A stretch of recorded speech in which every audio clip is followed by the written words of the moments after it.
Madam, ಇತ್ತೀಚಿನ ದಿನಗಳಲ್ಲಿ ನಮ್ಮ ಹೆಣ್ಮಕ್ಳಿಗೆ ಬಹಳಷ್ಟೊಂದು ಸ್ಟ್ರೆಸ್ಸಿಂದ ತುಂಬಿರ್ತದೆ ಅವರ ಒಂದು ದಿನಚರಿ ಅಂತ ಹೇಳ್ಬೋದು. ಬ್ರೈನ್ ಫಾಗ್ ಅಂತ ಆಗ್ತಾ ಇದೆ ಅಂತ ಹೇಳ್ತಾರೆ. 40 ನಂತರ ಅದು ನಾವು ಪೆರಿಮೆನೋಪಾಸ್ ಅಂತ ಹೇಳ್ತೀವಿ.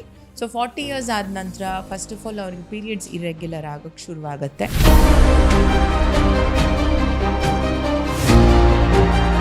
ನಮ್ಮ ಬಾಡಿನಲ್ಲಿ ಪೆರಿಮೆನೋಪಾಸ್ ಅಂತ ಈ ಪೀರಿಯಡಲ್ಲಿ ಹಾರ್ಮೋನ್ಸ್ ಏರು ಇಳಿತ ಆಗ್ತಾ ಇದ್ದಾಗ ಈ ಥರ ಅವರಿಗೆ ಭಯ ಬರುತ್ತೆ.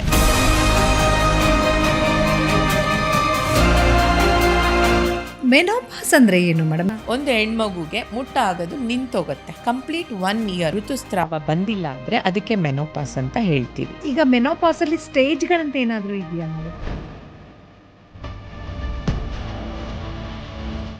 ಈ ಸಮಯದಲ್ಲಿ ಸೆಕ್ಷುಯಲ್ ಇಂಟ್ರೆಸ್ಟ್ ಕಡಿಮೆ ಆಗುತ್ತೆ ಅಂತ ಕೂಡ ಹೇಳ್ತಾರೆ. ಜೊತೆಗೆ ಸಂಗಾತಿ ಜೊತೆಗೆ ಈ ಮೆನೋಪಾಸನ್ನು ಹೇಗೆ ಚರ್ಚೆ ಮಾಡೋದು ಅನ್ನೋದು ಕೂಡ ಇವತ್ತು ನಮ್ಮ ಹೆಣ್ಣು ಮಕ್ಕಳ ಮುಂದಿರತಕ್ಕಂಥ ಒಂದು ದೊಡ್ಡ ಪ್ರಶ್ನೆ. ಯಾಕಂದ್ರೆ ಅವರು ಅರ್ಥ ಮಾಡ್ಕೊಳ್ಳಲ್ಲ, ಇವ್ರಿಗೆ ಹೇಳಲಿಕ್ಕೂ ಅದಾಗಲ್ಲ. ಹೇಳಲಿಕ್ಕೆ ಆಗಲ್ಲ ಅನ್ನೋದು ಖಂಡಿತ ಇದೆ, ಬಟ್ ಹೇಳಬೇಕು ಅನ್ನೋದನ್ನ ನಾನು ಹೇಳ್ತೀನಿ.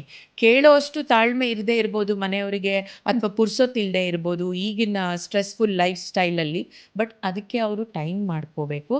ತದ್ವಾ ಹೋಗಿ ನಾನು ಹಿಂಗಾಗ್ತಿದೆ ಹಂಗಾಗ್ತಿದೆ ಅಂತ ನಾವು ಇಮೋಷ್ನಲ್ ಆಗಿ ಹೇಳಿದ್ರೆ ಗಂಡಸರಿಗೆ ಅದು ಅರ್ಥ ಆಗೋದಿಲ್ಲ. ಏಕೆಂದರೆ ಗಂಡಸರು ದೇ ಆರ್ ಮೋರ್ ಪ್ರಾಕ್ಟಿಕಲ್. ಇಮೋಷ್ನಲ್ಗೆ ಅವರು ಇಮಿಡಿಯೇಟ್ ರೆಸ್ಪಾಂಡ್ ಮಾಡೋದಿಲ್ಲ. ನಮಸ್ಕಾರ ವೀಕ್ಷಕರೇ. ಇತ್ತೀಚಿನ ದಿನಗಳಲ್ಲಿ ನಮ್ಮ ಹೆಣ್ಣು ಮಕ್ಕಳಿಗೆ 40ನೇ ವಯಸ್ಸು ಕ್ರಾಸ್ ಆಗ್ತಾ ಇದ್ದಾಗೆ ಬಹಳಷ್ಟು ಒಂದು ಸಮಸ್ಯೆಗಳು, ಬಹಳಷ್ಟು ಒಂದು ಚಿಂತೆ ಅವರನ್ನು ಕಾಡ್ತಾ ಇರುತ್ತೆ. ನನಗೆ ಮೆನೋಪಾಸ್ ಬಂದುಬಿಡ್ತಾ, ನನಗೆ ರಾತ್ರಿ ಹೊತ್ತು ಸರಿಯಾಗಿ ನಿದ್ದೆ ಬರ್ತಾ ಇಲ್ಲ, ಹಾರ್ಮೋನ್ ಇಂಬ್ಯಾಲೆನ್ಸ್ ಆಗ್ತಾ ಇದೆ, ನಾನು ದಪ್ಪ ಆಗ್ತಾ ಇದ್ದೀನಿ, ನಾನು ಇವತ್ತಿದ್ದಾಗೆ ನಾಳೆ ಇರ್ತಾ ಇಲ್ಲ, ಬಹಳಷ್ಟು ಚೆನ್ನಾಗಿ ಕಾಣ್ತಾ ಇಲ್ಲ, ಏನೇನೋ ಒಂದು ರೀತಿ ಕನ್ಫ್ಯೂಷನ್ಸು. ಈ ಎಲ್ಲ ಒಂದು ಕನ್ಫ್ಯೂಷನ್ ಯಾಕಾಗುತ್ತೆ, ಮೆನೋಪಾಸಿಂದ ಆಗುತ್ತಾ? ಈ ಎಲ್ಲ ಒಂದು ಸಮಸ್ಯೆಗಳಿಗೆ ಪರಿಹಾರವನ್ನು ನೀಡಲಿಕ್ಕೆ ನಮ್ಮ ಜೊತೆಗಿರ್ತಾರೆ ಸಾಗರ್ ಆಸ್ಪತ್ರೆಯ ಪ್ರಖ್ಯಾತ ಸ್ತ್ರೀರೋಗ ತಜ್ಞರಾದಂಥ ಡಾಕ್ಟರ್ ಶಾಂತಲಾ ಎಸ್ ಅವರು. ಬನ್ನಿ ಅವರ ಕಾರ್ಯಕ್ರಮಕ್ಕೆ ಸ್ವಾಗತಿಸೋಣ. ನಮಸ್ಕಾರ ಡಾಕ್ಟರ್, ಕಾರ್ಯಕ್ರಮಕ್ಕೆ ನಮಸ್ಕಾರ. ಮೇಡಮ್, ಇತ್ತೀಚಿನ ದಿನಗಳಲ್ಲಿ ನಮ್ಮ ಹೆಣ್ಮಕ್ಳಿಗೆ ಬಹಳಷ್ಟೊಂದು ಸ್ಟ್ರೆಸ್ಸಿಂದ ತುಂಬಿರ್ತದೆ ಅವರ ಒಂದು ದಿನಚರಿ ಅಂತ ಹೇಳ್ಬೋದು. ಅದರಲ್ಲೂ 40ನೇ ವಯಸ್ಸು ಅಂತ ಹೇಳಿದರೆ ಏನೇನೋ ಚಿಂತೆ ಮಾಡ್ತಾ ಇರ್ತಾರೆ. ಬ್ರೈನ್ ಫಾಗ್ ಅಂತ ಆಗ್ತಾ ಇದೆ ಅಂತ ಹೇಳ್ತಾರೆ. ಜೊತೆಗೆ ನನಗೇನೋ ಕನ್ಫ್ಯೂಷನ್ ಆಗೋದಕ್ಕೆ ಹಾರ್ಮೋನ್ ಇಂಬ್ಯಾಲೆನ್ಸ್ ಆಗ್ತಾ ಇದೆಯಾ, ಸ್ಟ್ರೆಸ್ ಆಗ್ತಾ ಇದೆಯಾ, ಈ ಎಲ್ಲ ಒಂದು ಸಮಸ್ಯೆಗಳು ನಮ್ಮ ಮಹಿಳೆಯರನ್ನು ಕಾಡ್ತಾ ಇದೆ. ಏನು ಹೇಳ್ತೀರಿ ಮೇಡಮ್ ತಾವು? ಇಲ್ಲಿ ಏನು ಹೇಳಬೇಕು ಅಂತಂದರೆ 40 ನಂತರ ಅದು ನಾವು ಪೆರಿಮೆನೋಪಾಸ್ ಅಂತ ಹೇಳ್ತೀವಿ. ಅಂದರೆ ಮೆನೋಪಾಸ್ ಮುಂಗಡಿತವಾಗಿ ಇರುವಂಥ ಒಂದು ಪೀರಿಯಡ್. ಸೊ 40 ಇಯರ್ಸ್ ಆದ ನಂತರ ಫಸ್ಟ್ ಆಫ್ ಆಲ್ ಅವ್ರಿಗೆ ಪೀರಿಯಡ್ಸ್ ಇರೆಗ್ಯುಲರ್ ಆಗೋಕ್ಕೆ ಶುರುವಾಗುತ್ತೆ. ಕೆಲವರಿಗೆ ತಿಂಗಳು ಬರೋದು ಕಡಿಮೆ ಆಗುತ್ತೆ. ಕೆಲವರು ತಿಂಗಳು ಬಂದ್ರೂ 20 ದಿವಸಕ್ಕೆ 15 ದಿವಸಕ್ಕೆ ಬರ್ತಾ ಇರುತ್ತೆ. ಸೊ ಬೇಗ ಬಂದ್ರೂ ತೊಂದರೆನೇ, ಲೇಟಾಗಿ ಬಂದ್ರೂ ತೊಂದರೆನೇ. ಯಾಕೆ ಅಂತಂದರೆ ಲೇಟ್ ಆದರೆ ಸ್ವಲ್ಪ ಜಾಸ್ತಿ ಬ್ಲೀಡಿಂಗ್ ಹೋಗುತ್ತೆ, ಬೇಗ ಬಂದರೆ ಅವ್ರಿಗೆ ಹಿಂಸೆ ಆಗುತ್ತೆ. ಅದು ನಮಗೆ ಅಷ್ಟು ವರ್ಷ ಮುಟ್ಟು ಮೈನರ್ದು 20-25 ವರ್ಷ ಅದು ಕರೆಕ್ಟಾಗಿ ತಿಂಗಳು ನಡೀತಾ ಇದ್ದಾಗ ಅದು ಬೇರೆ ಥರನೇ ಇರುತ್ತೆ. ಅವ್ರಿಗೆ ಅದು ಯೂಸ್ಡ್ ಅಂದರೆ ಅವ್ರಿಗೆ ಅದಕ್ಕೆ ಅಡ್ಯಾಪ್ಟ್ ಆಗಿಬಿಟ್ಟಿರ್ತಾರೆ.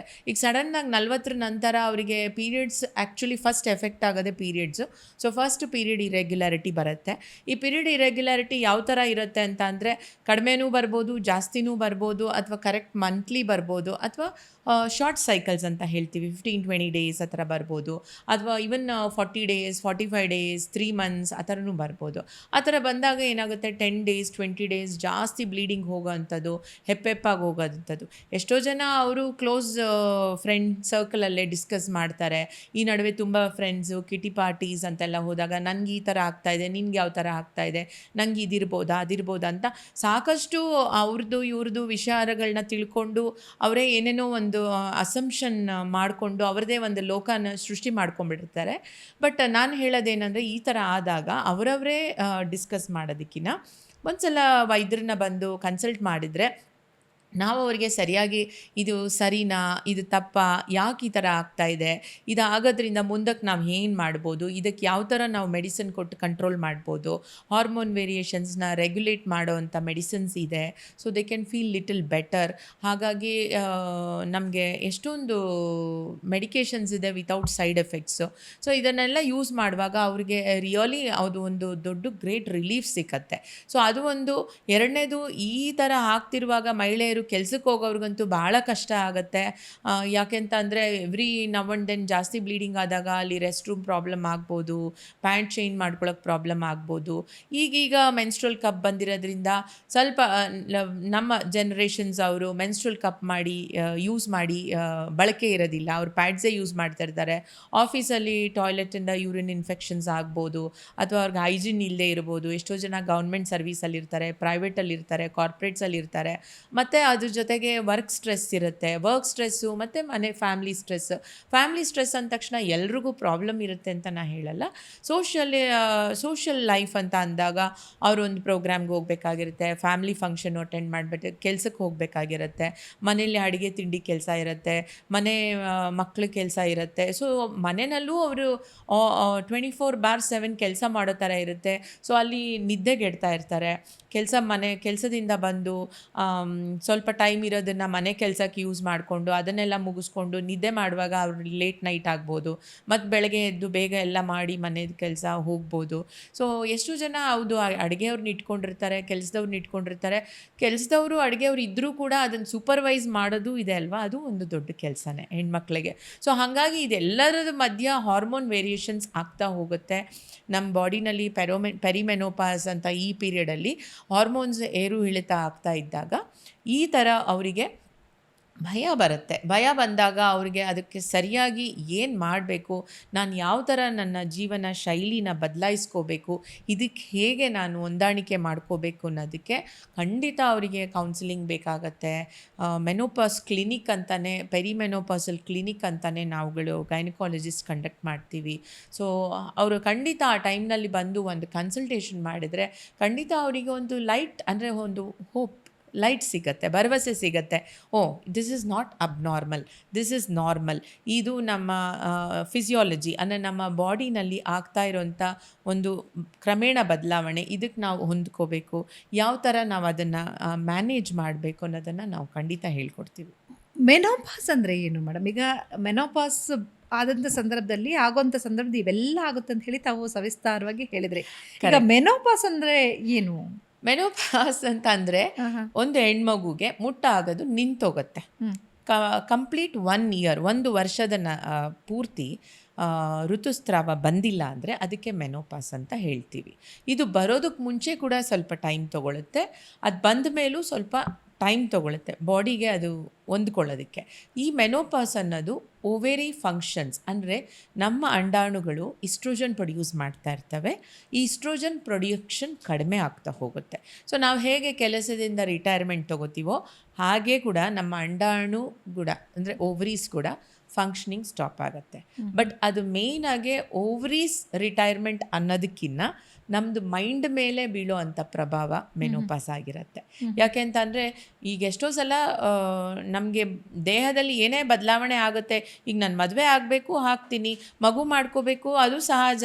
ಪ್ರಪಂಚದಲ್ಲಿ ಎಲ್ಲ ಹೆಣ್ಮಕ್ಳಿಗೂ ನಡೆಯೋವಂಥದ್ದೇ ನಮಗೂ ನಡೆಯುತ್ತೆ ಅನ್ನೋದು ನಮ್ಗೆ ಗೊತ್ತಿದ್ರೂ ನಮ್ಮ ಮನಸ್ಸಿನ ಮೇಲೆ ನಾವು ಯಾವ ಥರ ಆ ಪ್ರಭಾವನ ಬೀಳ್ತೋ ಅದ್ರ ಮೇಲೆ ಡಿಪೆಂಡ್ ಆಗುತ್ತೆ. So ovarian retirement is again sometimes we call it as a lack of oestrogen or menopause ಅಂತ ಹೇಳ್ತೀವಿ. ಕ್ರಮೇಣವಾಗಿ ಅದು ಇಸ್ಟ್ರೋಜನ್ ಪ್ರೊಡಕ್ಷನ್ ಕಡಿಮೆ ಆಗ್ತಾ ಅದ್ರ ಫಂಕ್ಷನ್ ಕ್ಷೀಣಿಸ್ತಾ ಹೋಗುತ್ತೆ, ಆವಾಗ ನಮಗೆ ಮೆನೋಪಾಸ್ ಆಗುತ್ತೆ. So that is called menopause. ಈಗ ಮೆನೋಪಾಸಲ್ಲಿ ಸ್ಟೇಜ್ಗಳಂತ ಏನಾದರೂ ಇದೆಯಾ ಮೇಡಮ್? ತಾವು ಹೇಳಿದ್ರಿ 1 ವರ್ಷ ನಮಗೆ 40 to 45 we call it as a perimenopause. Then 45 to 55 is the time for the menopause. So initially ನಮ್ಗೆ ಏನಾಗುತ್ತೆ, ಸೈಕಲ್ ಇರೆಗ್ಯುಲಾರಿಟಿ ಕೆಲವ್ರಿಗೆ 43ಕ್ಕೆ ಶುರುವಾಗ್ಬೋದು, ಕೆಲವ್ರಿಗೆ 44ಕ್ಕೆ ಶುರುವಾಗ್ಬೋದು, ಅಥವಾ ಕ್ರಮೇಣ 45ರವರೆಗೂ ಸೈಕಲ್ಸ್ ರೆಗ್ಯುಲರ್ ಆಗೇ ಇರುತ್ತೆ. But they can start with some vasomotor flushes, ಅಂದರೆ ಬ್ಲಡ್ ವೆಸಲ್ಸ್ ಎಲ್ಲ ಚರ್ಮದಲ್ಲಿ ಓಪನ್ ಅಪ್ ಆಗುತ್ತೆ. ಸೊ ಸಡನ್ ಬ್ಲಡ್ ಫ್ಲೋ ಆಗುತ್ತೆ ಫೇಸ್ಗೆ, ಸ್ಕಿನ್ಗೆ. ಆವಾಗ ಸಡನ್ನಾಗಿ ಸೆಕೆ ಆಗುತ್ತೆ, ಸಡನ್ನಾಗಿ ಸ್ವೆಟ್ ಆಗುತ್ತೆ. ಫ್ಯಾನ್ ಇರುತ್ತೆ, ಎಲ್ಲರೂ ಆರಾಮಾಗಿರ್ತಾರೆ, ನಾವುಗಳು ಮಾತ್ರ ಸ್ವೆಟ್ ಆಗ್ತಾ ಇರ್ತೀವಿ, ಬಟ್ಟೆ ಎಲ್ಲ ನೆಂದೋಗುತ್ತೆ. ಅದು 1 ನಿಮಿಷ ಆಗೋದು. ಸಡನ್ನಾಗಿ ಮೈ ಬಿಸಿ ಆಗುತ್ತೆ, ಸಡನ್ನಾಗಿ ಸ್ವೆಟ್ ಆಗುತ್ತೆ, ಸಡನ್ನಾಗಿ ಕೂಲ್ ಆಗುತ್ತೆ.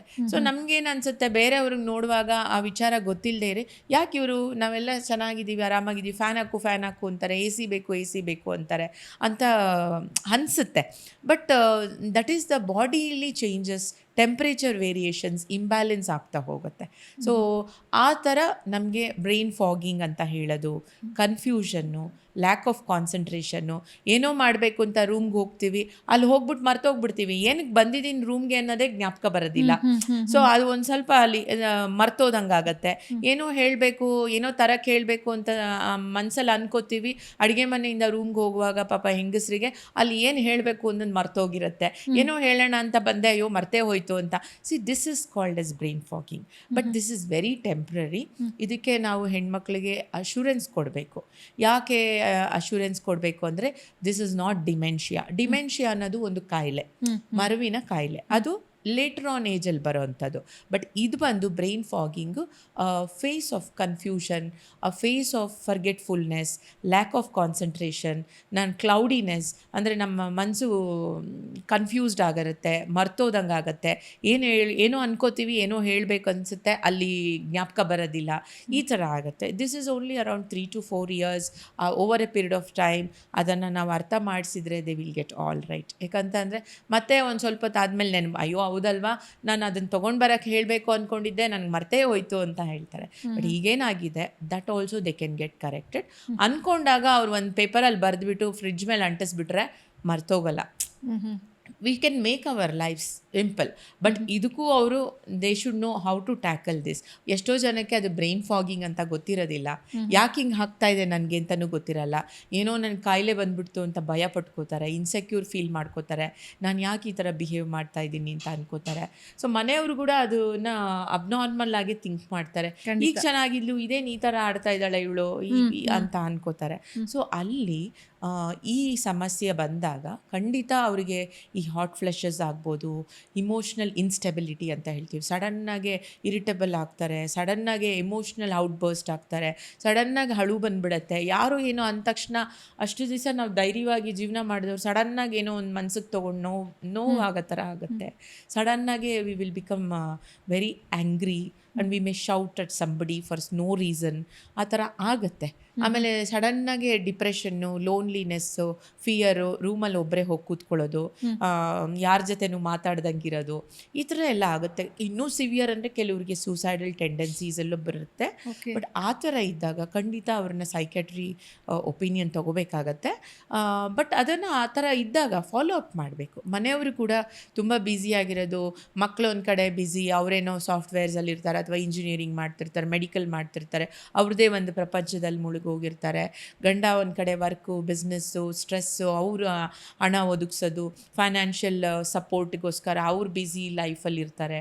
So each one of us R busy in our own life ಅಂದಾಗ ಎಲ್ಲ ಫ್ಯಾಮ್ಲಿಲೂ ಈ ಹೆಣ್ಮಗುನ ಗಮನಿಸೋದು ಈ ವಯಸ್ಸಿನಲ್ಲಿ ಕಡಿಮೆ ಅಮ್ಮ ಅಲ್ವಾ ಮ್ಯಾನೇಜ್ ಮಾಡ್ಕೋತಾಳೆ ಬಿಡು, ಅಷ್ಟೇ ತಾನೇ, ಶಿ ನೋಸ್ ಎವ್ರಿಥಿಂಗ್ ಅನ್ನೋ ಒಂದು ನೆಗ್ಲಿಜೆನ್ಸ್, ಒಂದು ಇಗ್ನೋರೆನ್ಸ್ ಬರುತ್ತೆ. ಹೆಂಡ್ತಿ ಅಲ್ವಾ, ಅವಳೆಲ್ಲ ಮಾಡ್ತಾಳೆ ಬಿಡು, ನನ್ನ ಪಾಡಿಗೆ ನಾನು ಹೋಗೋಣ ಅಂತ ಅವರು ಕೂಡ, ಹಸ್ಬೆಂಡ್ಸ್ ಕೂಡ ಆ ಥರ ಥಿಂಕ್ ಮಾಡ್ತಾರೆ. ಮೇಡಮ್, ಈ ಸಮಯದಲ್ಲಿ ಸೆಕ್ಷುಯಲ್ ಇಂಟ್ರೆಸ್ಟು ಕಡಿಮೆ ಆಗುತ್ತೆ ಅಂತ ಕೂಡ ಹೇಳ್ತಾರೆ. ಜೊತೆಗೆ ಸಂಗಾತಿ ಜೊತೆಗೆ ಈ ಮೆನೋಪಾಸನ್ನು ಹೇಗೆ ಚರ್ಚೆ ಮಾಡೋದು ಅನ್ನೋದು ಕೂಡ ಇವತ್ತು ನಮ್ಮ ಹೆಣ್ಣು ಮಕ್ಕಳ ಮುಂದಿರತಕ್ಕಂಥ ಒಂದು ದೊಡ್ಡ ಪ್ರಶ್ನೆ. ಯಾಕಂದರೆ ಅವರು ಅರ್ಥ ಮಾಡ್ಕೊಳ್ಳಲ್ಲ, ಇವ್ರಿಗೆ ಹೇಳಲಿಕ್ಕೂ ಅದಾಗಲ್ಲ. ಇದಕ್ಕೆ ತಾವೇನು ಹೇಳೋದಕ್ಕೆ ಬಯಸ್ತೀರಿ? ಖಂಡಿತ ಹೇಳಲಿಕ್ಕೆ ಆಗಲ್ಲ ಅನ್ನೋದು ಖಂಡಿತ ಇದೆ, ಬಟ್ ಹೇಳಬೇಕು ಅನ್ನೋದನ್ನ ನಾನು ಹೇಳ್ತೀನಿ. ಯಾಕೆ ಅಂತಂದರೆ ನನಗೆ ನನ್ನ ಮನಸ್ಸಿಗೆ ನನಗೆ ಏನು ಅನ್ನಿಸ್ತಾ ಇದೆಯೋ ನಾನು ಅದನ್ನು ಒಬ್ಬರ ಹತ್ರ ಹೇಳಲಿಲ್ಲ ಅಂದರೆ ಈಗ ಯಾರಿಗೂ ಅರ್ಥ ಆಗಲ್ಲ. ಇವಾಗ ಒಂದು ಮಗು ಹತ್ತಿರ ತಾಯಿ ಹೋಗಿ ಹಾಲು ಕೊಡಿಸ್ತಾಳೆ, ಮಗುಗೆ ಹಸುವಾಗಿರ್ಬೋದು ಅಥವಾ ಅದು ಯೂರಿನ್ ಪಾಸ್ ಮಾಡಿರ್ಬೋದು, ಮೋಷನ್ ಮಾಡಿರ್ಬೋದು, ಅದಕ್ಕೆ ಅಳ್ತಾ ಇದೆ ಅಂತ ಇಮಿಡಿಯೇಟಾಗಿ ಹೋಗಿ ಚೆಕ್ ಮಾಡ್ತಾಳೆ, ನ್ಯಾಪ್ಕಿನ್ ಚೇಂಜ್ ಮಾಡ್ತಾಳೆ, ಹಾಗೆ ಹಾಲು ಕುಡಿಸ್ತಾಳೆ. ಸೊ ಹಾಗೆ ಆ ಮಗು ಕೂಡ ಹತ್ರನೇ ಒಂದು ತಾಯಿಗೆ ಗೊತ್ತಾಗುತ್ತೆ ಸಮಥಿಂಗ್ ಈಸ್ ರಾಂಗ್, ಆ ಮಗುಗೇನೋ ತೊಂದರೆ ಆಗಿದೆ ಅಂತ. ಹಾಗೆ ಒಂದು ಹೆಣ್ಮಗಳಿಗೂ ತೊಂದರೆ ಆದಾಗ ಆಕೆ ಹೇಳ್ಕೋಬೇಕು. ಕೇಳೋಷ್ಟು ತಾಳ್ಮೆ ಇರದೇ ಇರ್ಬೋದು ಮನೆಯವರಿಗೆ, ಅಥವಾ ಪುರ್ಸೊತ್ತಿಲ್ಲದೆ ಇರ್ಬೋದು ಈಗಿನ ಸ್ಟ್ರೆಸ್ಫುಲ್ ಲೈಫ್ ಸ್ಟೈಲಲ್ಲಿ. ಬಟ್ ಅದಕ್ಕೆ ಅವರು ಟೈಮ್ ಮಾಡ್ಕೋಬೇಕು. ನಾವು ಎದ್ವಾ ತದ್ವಾ ಹೋಗಿ ನನಗೆ ಹಿಂಗೆ ಆಗ್ತಿದೆ ಹಂಗೆ ಆಗ್ತಿದೆ ಅಂತ ನಾವು ಇಮೋಷ್ನಲ್ ಆಗಿ ಹೇಳಿದ್ರೆ ಗಂಡಸರಿಗೆ ಅದು ಅರ್ಥ ಆಗೋದಿಲ್ಲ. ಏಕೆಂದರೆ ಗಂಡಸರು ದೇ ಆರ್ ಮೋರ್ ಪ್ರಾಕ್ಟಿಕಲ್, ಇಮೋಷ್ನಲ್ಗೆ ಅವರು ಇಮಿಡಿಯೇಟ್ ರೆಸ್ಪಾಂಡ್ ಮಾಡೋದಿಲ್ಲ. ಅವರಿಗೆ ನಾವು ಹೇಳೋ ಥರನೇ ಹೇಳಬೇಕು. ಯಾವ ಥರ ಹೇಳಬೇಕು ಅಂತ ಅಂದಾಗ ಅವ್ರಿಗೆ ಗೊತ್ತಾಗ್ದಿತ್ತೆ. ಕೆಲವರು ಎಜುಕೇಟೆಡ್ ಪೀಪಲ್, ಅವೇರ್ನೆಸ್ ಜಾಸ್ತಿ ಇರೋರು, ಮೀಡಿಯಾ ಗೂಗಲ್ ಸರ್ಚ್ ಮಾಡೋರು ಅದನ್ನು ತುಂಬ ಸೀರಿಯಸ್ ಆಗೂ ತೊಗೋಬೋದು ಅಥವಾ ಲೈಟಾಗೂ ತೊಗೋಬೋದು ಅಥವಾ ಮೆಥಾಡಿಕಲ್ಲಾಗಿ ಅವರು ಎಕ್ಸ್ಪ್ಲೇನ್ ಮಾಡ್ಬೋದು. ಬಟ್ ಎಷ್ಟೋ ಜನಕ್ಕೆ ಆ ಅರಿವಿಲ್ಲದೆ ಇರೋರಿಗೆ ಏನು ಮಾಡಬೇಕು, ಇದು ಏನು ಆಗ್ತಾಯಿದೆ ಅನ್ನೋದು ನನ್ನ ದೇಹದಲ್ಲಿ ಆಗ್ತಾ ಇರೋ ಬದಲಾವಣೆ ಏನಾಗ್ತಿದೆ ಅಂತ ಅರ್ಥ ಆಗದಿರೋರು ಖಂಡಿತ ವೈದ್ಯರನ್ನು ನೋಡಬೇಕಾಗತ್ತೆ. ನಾವು ಅವರಿಗೆ ಕೌನ್ಸಿಲ್ ಮಾಡ್ತೀವಿ. ಯಾವ ಥರ ಅದನ್ನು ಅವರು ಹಸ್ಬೆಂಡ್ ಹತ್ರ ಮಾತಾಡಬೇಕು, ಯಾವ ಥರ ಮಕ್ಳ ಹತ್ರ ಹೇಳಬೇಕು, ಅದನ್ನು ಯಾವ ಥರ ಸಪೋರ್ಟ್ ತೊಗೋಬೇಕು ಅಂತ ಹೇಳ್ತೀವಿ. ಇನ್ನು ರಿಲೇಷನ್ಶಿಪ್ ಬಗ್ಗೆ ಅಂತ ನೀವು ಅಂದಾಗ ಖಂಡಿತ ಇದು ಇನ್ಸ್ಟೆಂಟಾಗಿ ಯಾವುದೋ ಒಂದು ಗಳಿಗೆಯಲ್ಲಿ ಅಥವಾ ಬೆಡ್ಡಲ್ಲಿರುವಾಗ ಹೇಳೋ ಅಂಥ ಮಾತುಗಳಲ್ಲ ಇದು. We have to talk to them. ಮಾತಾಡಬೇಕಂದ್ರೆ ಅವರು ಫ್ರೀ ಮಾಡ್ಕೋಬೇಕು, ಅವರು ಮನೆಗೆ ಬರಬೇಕು, ಊಟ ಮಾಡಬೇಕು.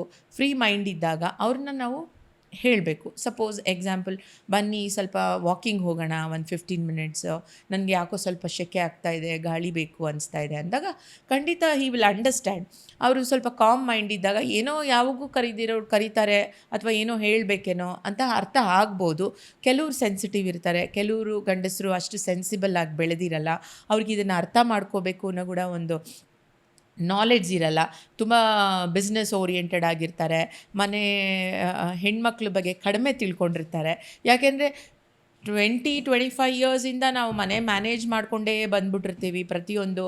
So they will think she is capable of doing anything ಅಂತಲೇ ಅಂದ್ಕೊಂಡಿರ್ತಾರೆ. ಅದು ಒಂದು 30-35 ಇಯರ್ಸ್ ಆಫ್ ಲೈಫ್ ನಾವು ಲೀಡ್ ಮಾಡಿದ್ಮೇಲೆ ಆ ಟ್ರಸ್ಟು, ಆ ಲವ್ವು, ಆ ಫೇತ್ ಇರುತ್ತಲ್ವ, that will also make them think she is fine. So ಆ ಒಂದು ಇದರಲ್ಲಿ ಅವರು ಕೂಡ ಟೈಮ್ ಕೊಡೋದು ಮರ್ತೋಗಿರ್ತಾರೆ. So only when they need ಅನ್ನೋ ಥರ ಆಗೋಗಿರುತ್ತೆ. ಸೊ ಆ ಟೈಮ್ನಲ್ಲಿ ನಮಗೆ ಅವ್ರ ಜೊತೆ ರಿಲೇಷನ್ಶಿಪ್ಪಲ್ಲಿ ಕಷ್ಟ ಆಗ್ತಾ ಇದ್ದಾಗ we have to talk to them. ಈ ಥರದ ಒಂದು ಸಮಸ್ಯೆಗಳಿರುವಂಥ ಯಾರಾದರೂ ಹೆಣ್ಮಗಳು ನಿಮ್ಮ ಹತ್ರ ಬಂದು ಕಷ್ಟವನ್ನು ಹೇಳ್ಕೊಂಡಿದ್ರಾ ಮೇಡಮ್? ಖಂಡಿತ ಹೇಳ್ತಾರೆ, ಖಂಡಿತ ಬರ್ತಾರೆ. ಅದನ್ನು ನೀವು ಪರಿಹರಿಸಿದ ಬಗ್ಗೆ ಹೇಗೆ, ನಮ್ಮ ವೀಕ್ಷಕರ ಒಂದು ಎಕ್ಸಾಂಪಲ್ ಕೊಡೋದಾದ್ರೆ? ಖಂಡಿತ ಬರ್ತಾರೆ. ನಾವು ಅವ್ರಿಗೆ ಹೇಳಿದ್ದೀವಿ, ನಿಮಗೆ ಕೋಪ ಬಂದರೆ ಈ ಥರ ಕೆಲವು ಟೈಮ್ ಹೇಳ್ತಾರೆ, ನನಗೆ ಕೋಪ ಬರುತ್ತೆ, ಅಳು ಬರುತ್ತೆ. ಅದು ಏನಾಗುತ್ತೆ ಫ್ಯಾಮ್ಲಿನಲ್ಲಿ ಅಂದರೆ, ಮಕ್ಕಳು ಚಿಕ್ಕವರಿರುವಾಗ ಅಮ್ಮನಿಂದೆ ಪ್ರತಿಯೊಂದಕ್ಕೂ ಅಮ್ಮನ ಅವಲಂಬಿಸ್ತಾ ಇರ್ತಾರಲ್ವಾ. ಗಂಡನೂ ಆವಾಗ ಅಡ್ಜಸ್ಟ್ ಆಗಿ ಮದುವೆ ಬಂದು ಅವನಿಗೂ ಮಕ್ಕಳೆಲ್ಲ ಬರುವಾಗ ಅವರು ಹೆಂಡ್ತಿನ ಅವಲಂಬಿಸ್ತಾ ಇರ್ತಾರೆ. First is a mother, after mother is a next wife ಅಂತ ಅಂದಾಗ ಪ್ರತಿಯೊಂದಕ್ಕೂ ಡಿಪೆಂಡೆಂಟ್ ಆಗಿರ್ತಾರೆ. ಸೊ ಇಲ್ಲೇನಾಗಿರುತ್ತೆ, a women think she is whole and sole responsible for all these things ಅಂತ ಆಕೆ ಅನ್ಕೊಂಡ್ಬಿಟ್ಟಿರ್ತಾಳೆ. ಸಹಜವಾಗಿ ಅದು ಬಂದ್ಬಿಟ್ಟಿರುತ್ತೆ. ನಾನು ಅವರಿಗೆ ಅಡುಗೆ ಮಾಡಬೇಕು, ತಿಂಡಿ ಮಾಡಬೇಕು, ಬಾಕ್ಸ್ ಕಟ್ಟಬೇಕು, ಬಟ್ಟೆ ಐರನ್ ಮಾಡಬೇಕು, ಇದು ಮಾಡಬೇಕು. ಸೊ ಅಲ್ಲಿಂದ ಅದು ಲಾಂಗ್ ಟರ್ಮಲ್ಲಿ ಓವರ್ 20-25 ಇಯರ್ಸ್ ಆಫ್ ಮ್ಯಾರೇಜ್ ಲೈಫಲ್ಲಿ she would have given herself entirely ಅಂದಾಗ ಸಡನ್ನಾಗಿ ಆ ಅಡ್ಯಾಪ್ಟಬಿಲಿಟಿನಲ್ಲಿ ಏನಾಗುತ್ತೆ, ಮಕ್ಕಳು ಬೆಳೆಯೋದು ಗೊತ್ತಾಗಲ್ಲ, ಅವರ ಮನಸ್ಸಿನ ಪರಿವರ್ತನೆ ಗೊತ್ತಾಗಲ್ಲ, ಅವ್ರಿಗೆ ನೆಕ್ಸ್ಟ್ ಲೆವೆಲಲ್ಲಿ ಮಕ್ಕಳಿಗೆ ಏನು ಬೇಕಾಗಿರುತ್ತೆ, ವಾಟ್ ಈಸ್ ನೆಕ್ಸ್ಟ್ ಕ್ರೈಟೀರಿಯಾ, ಅವ್ರಿಗೆ ಪ್ರಯಾರಿಟಿ ಚೇಂಜ್ ಆಗಿಬಿಡುತ್ತೆ. ಮಕ್ಕಳಿಗೆ ಟೀನೇಜಲ್ಲಿ ಪ್ರಯಾರಿಟಿ ಚೇಂಜ್ ಆಗುತ್ತೆ, ಡಿಗ್ರಿ ಓದುವಾಗ ಪ್ರಯಾರಿಟಿ ಚೇಂಜ್ ಆಗುತ್ತೆ, ಆಮೇಲೆ ಅವರು ನೆಕ್ಸ್ಟು ವರ್ಕಿಂಗಲ್ಲಿ ಪ್ರಯಾರಿಟಿ ಚೇಂಜ್ ಆಗುತ್ತೆ. ಸೊ ಆವಾಗ ಅವ್ರು ಎಲ್ಲೋ ಒಂದು ಇನ್ಸೆಕ್ಯೂರ್ ಫೀಲಿಂಗು ಆ ತಾಯಿಗೆ ಆವಾಗಿಂದ ಶುರುವಾಗುತ್ತೆ ಫಾರ್ ಎನಿ ವಿಮೆನ್. ಒಂದು ಕಡೆ ಗಂಡನ ಕಡೆಯಿಂದ ಶುರುವಾದರೆ ಒಂದು ಕಡೆ ಮಕ್ಕಳ ಕಡೆಯಿಂದ ಶುರುವಾಗುತ್ತೆ. Because very less importance, everybody become busy in their own life. There is lease. ಆವಾಗ ಅಮ್ಮನ ಅವಲಂಬಿಸೋದು ಕಡಿಮೆ ಮಾಡಿಬಿಡ್ತಾರೆ. ಊಟ ಅಲ್ವಾ, ಅಲ್ಲೆಲ್ಲೋ ತಿನ್ಕೊಳ್ಳೋಣ, ಕ್ಯಾಂಟೀನಲ್ಲಿ ತಿನ್ಕೊಳ್ಳೋಣ, ಅಲ್ಲಿ ಆಫೀಸಲ್ಲಿ ತಿನ್ಕೋತೀವಿ, ಬೇಡ ಅಂತ ಅಂತಾರೆ. ಸೊ ಅವಾಗೇನಾಗುತ್ತೆ, ನನ್ನ ಊಟ ಬೇಡ, ಅವಳು ಆವಾಗಲೂ ಕಷ್ಟಪಟ್ಟು ಮಾಡಿದಾಗ ಅವಳಿಗೆ ಏನು ಅನಿಸುತ್ತೆ, ನನ್ನ ಊಟ ಬೇಡ, ನನಗೆ ಹೋಟೆಲಲ್ಲಿ ತಿಂತೀನಿ ಅಂತಾರೆ, ನಾನು ಕ್ಯಾರಿಯರ್ ಕೊಡ್ತೀನಿ ಅಂದರೂ ಬೇಡ ಅಂತಾರೆ. ಆಮೇಲೆ ಮಾತಾಡೋಕ್ಕೆ ಅಂತ ಹೋದಾಗ ಇಲ್ಲ ಮಮ್ಮಿ ಟೈಮ್ ಇಲ್ಲ ಅಂತಾರೆ. ಸೊ ಹೀಗೆ ಪ್ರತಿಯೊಬ್ಬರು ಅದನ್ನು ಅಲ್ಲಿ ಬಂದಾಗ ಅವಳಿಗೆ ಅಲ್ಲಿ ಎಲ್ಲೋ ಒಂದು ಕಡೆ ಡೆಪ್ತಲ್ಲಿ she gets isolated. She will feel, ನನಗೆ ಈ ಥರ ಪೇಷಂಟು ಬಂದಿದ್ದಾರೆ, ಅವ್ರು ಏನಂದರೆ husband is a police and he is very busy, ಮಕ್ಕಳು ಮದುವೆ ಆಯಿತು ಮಗಳದು, ಮಗ also busy in his business, ಆಕೆಗೆ ಮನೆ ಲೋನ್ಲಿ, ಎಲ್ಲರೂ ಒಟ್ಟು ಕೂತು ಊಟ ಮಾಡುವಾಗ ಅದೊಂದು ಸಂಭ್ರಮ ಇರುತ್ತೆ, ಅದನ್ನು ಕಳ್ಕೊತಾಳೆ ಅವಳು. ಆ ಊಟ ಮಾಡುವಾಗ ಆ ಮಾತಿನ ಎಕ್ಸ್ಚೇಂಜ್ ಇರುತ್ತಲ್ವ, ಎಕ್ಸ್ಚೇಂಜ್ ಆಫ್ ಟಾಕ್ಸ್, ಅದನ್ನು ಕಳ್ಕೊತಾಳೆ. ಸೊ ಅವಳಿಗೆ ಆ ಒಂದು ಸಣ್ಣ ಅವಕಾಶ ಸಿಗ್ತಾ ಇರೋದು ಕೂಡ ಸಿಗ್ದಂಗೆ ಆಗುತ್ತೆ. ಆಮೇಲೆ ಇಡೀ ದಿನ ಅವಳು ಒಬ್ಬಳೇ ಇರಬೇಕು. ಅವ್ರು ಯಾವಾಗೋ ಬಂದು ಊಟ ಮಾಡಿ ಮಲ್ಕೋತಾರೆ ಯಜಮಾನ್ರು. ಮಗ ಯಾವಾಗೋ ಬರ್ತಾನೆ, ಅವನು ಆಚೆ ತಿಂದಿದ್ದೀನಿ ಮಮ್ಮಿ ಫ್ರೆಂಡ್ಸ್ ಜೊತೆ ಅಂತ ಹೇಳಿದಾಗ ಅವ್ನ ಪಾಡಿಗೆ ಅವ್ನ ರೂಮ್ಗೆ ಹೋಗ್ತಾನೆ, ಅಲ್ಲಿ ಅವಳ ಜೊತೆ ಕೂತು ಊಟ ಮಾಡೋರು ಯಾರೂ ಇಲ್ಲ. ಕೊನೆಗೆ ಈ ಥರನೂ ಆಗುತ್ತೆ. ಆವಾಗ ಅವಳಿಗೆ ಈ ಸಣ್ಣ ಸಣ್ಣದೆಲ್ಲ ಜಾಸ್ತಿ ಸಿಂಪ್ಟಮ್ಸ್ ಆಗಕ್ಕೆ ಶುರುವಾಗತ್ತೆ. ಯಾವಾಗ ಅದೇ ಹೇಳ್ತಾರಲ್ವಾ, idle mind is a devil's workshop ಅಂತ. ನಾವು ಎಷ್ಟೇ ಮನೆ ಕೆಲಸ ಎಲ್ಲ ಮಾಡಿ ಮುಗಿಸಿದ್ರು ನಮ್ಮ ಮನಸ್ಸು ಹೈಡಲ್ ಆದಾಗ, ನಮಗೆ ಯಾರು ಸುತ್ತ ಇಲ್ಲದಾಗ ಈ ವಿನಾಕಾರಣ ಯೋಚನೆಗಳು ಬರೋಕ್ಕೆ ಶುರುವಾಗತ್ತೆ. ಆವಾಗ ನಮ್ಮ ದೇಹದಲ್ಲಿ ಆಗ್ತಾ ಇರೋ ಬದಲಾವಣೆ ಸ್ವಲ್ಪ ಜಾಸ್ತಿ ತೋರಿಸುತ್ತೆ. ಆವಾಗ ಅವಳಿಗೆ ನನಗೇನೋ ತೊಂದರೆ ಆಗಿದೆ ಅಂತ ಫೀಲ್ ಆಗಕ್ಕೆ ಶುರುವಾಗತ್ತೆ. ಮೇಡಮ್, ಇದೆಲ್ಲ ಮೆಂಟಲ್ ಸ್ಟ್ರೆಸ್ ಒಂದು ಕಡೆ ಆಯಿತು ಅಂತ ಹೇಳಿದ್ರೆ, ಇನ್ನು ದೇಹದಲ್ಲಿ ಬದಲಾವಣೆಗಳು, ಈಗ ಮೆನೋಪಾಸ್ ಆದಂಥ ಸಂದರ್ಭದಲ್ಲಿ ಬೆಲ್ಲಿ ಭಾಗದಲ್ಲಿ ಬಹಳಷ್ಟು ಒಂದು ದಪ್ಪ ಆಗುವಂಥದ್ದು, ಏರ್ ಫಾಲ್ ಆಗುವಂಥದ್ದು, ಕೊಲೆಜಿನ್ ಕಡಿಮೆ ಆಗುವಂಥದ್ದು, ಈ ರೀತಿಯ ಒಂದು ಸಮಸ್ಯೆಗಳಾಗುತ್ತೆ. ಇದನ್ನ ಹೇಗೆ ಕಂಟ್ರೋಲ್ ತಗೊಳ್ಳೋದು? Estrogen is the only feminine hormone in the body for women. Skin ಚೆನ್ನಾಗಿರೋದಕ್ಕಾಗಲಿ, ಕೂದಲು ಚೆನ್ನಾಗಿ ಬರೋದಕ್ಕಾಗಲಿ, ಒಂದು ಫೆಮಿನೈನಿಟಿ, ಒಂದು ಹೆಣ್ತನ ಉಟ್ಕೊಳ್ಳೋಕ್ಕಾದ್ರೂ ಆಗಲಿ, ಒಂದು ಹೆಣ್ಮಗುಗೆ ಅದು ಫೆಮಿನೈನಿಟಿ ಅನ್ನೋದು ಕೊಡೋದೇ ಈಸ್ಟ್ರೋಜನ್. ಕ್ರಮೇಣ ಈಸ್ಟ್ರೋಜನ್ ಡಿಪ್ರಿಷಿಯೇಟ್ ಆಗ್ತಾ ಇದ್ದಾಗ ನಮ್ಮ ದೇಹದಲ್ಲಿ ಮೇಲ್ ಹಾರ್ಮೋನ್ಸ್ ಜಾಸ್ತಿ ಆಗುತ್ತೆ, ಆ್ಯಂಡ್ರೋಜನ್ಸ್ ಅಂತ ಹೇಳ್ತೀವಿ. ಈ ಮೇಲ್ ಹಾರ್ಮೋನ್ಸ್ ಜಾಸ್ತಿ ಆದಾಗ ಮುಖದ ಮೇಲೆ ಕೂದಲು ಬೆಳೆಯೋವಂಥದ್ದು, ಆಮೇಲೆ ಸ್ಕಿನ್ನಲ್ಲಿ ಎಲಾಸ್ಟಿಸಿಟಿ ಕಮ್ಮಿ ಆಗೋದು, ಕೊಲೆಜಿನ್ ಲೆವೆಲ್ಸ್ ಕಡಿಮೆ ಆಗೋದು, ಸುಕ್ಕು ಬರೋದು, ರಿಂಕಲ್ಸ್ ಬರೋದು.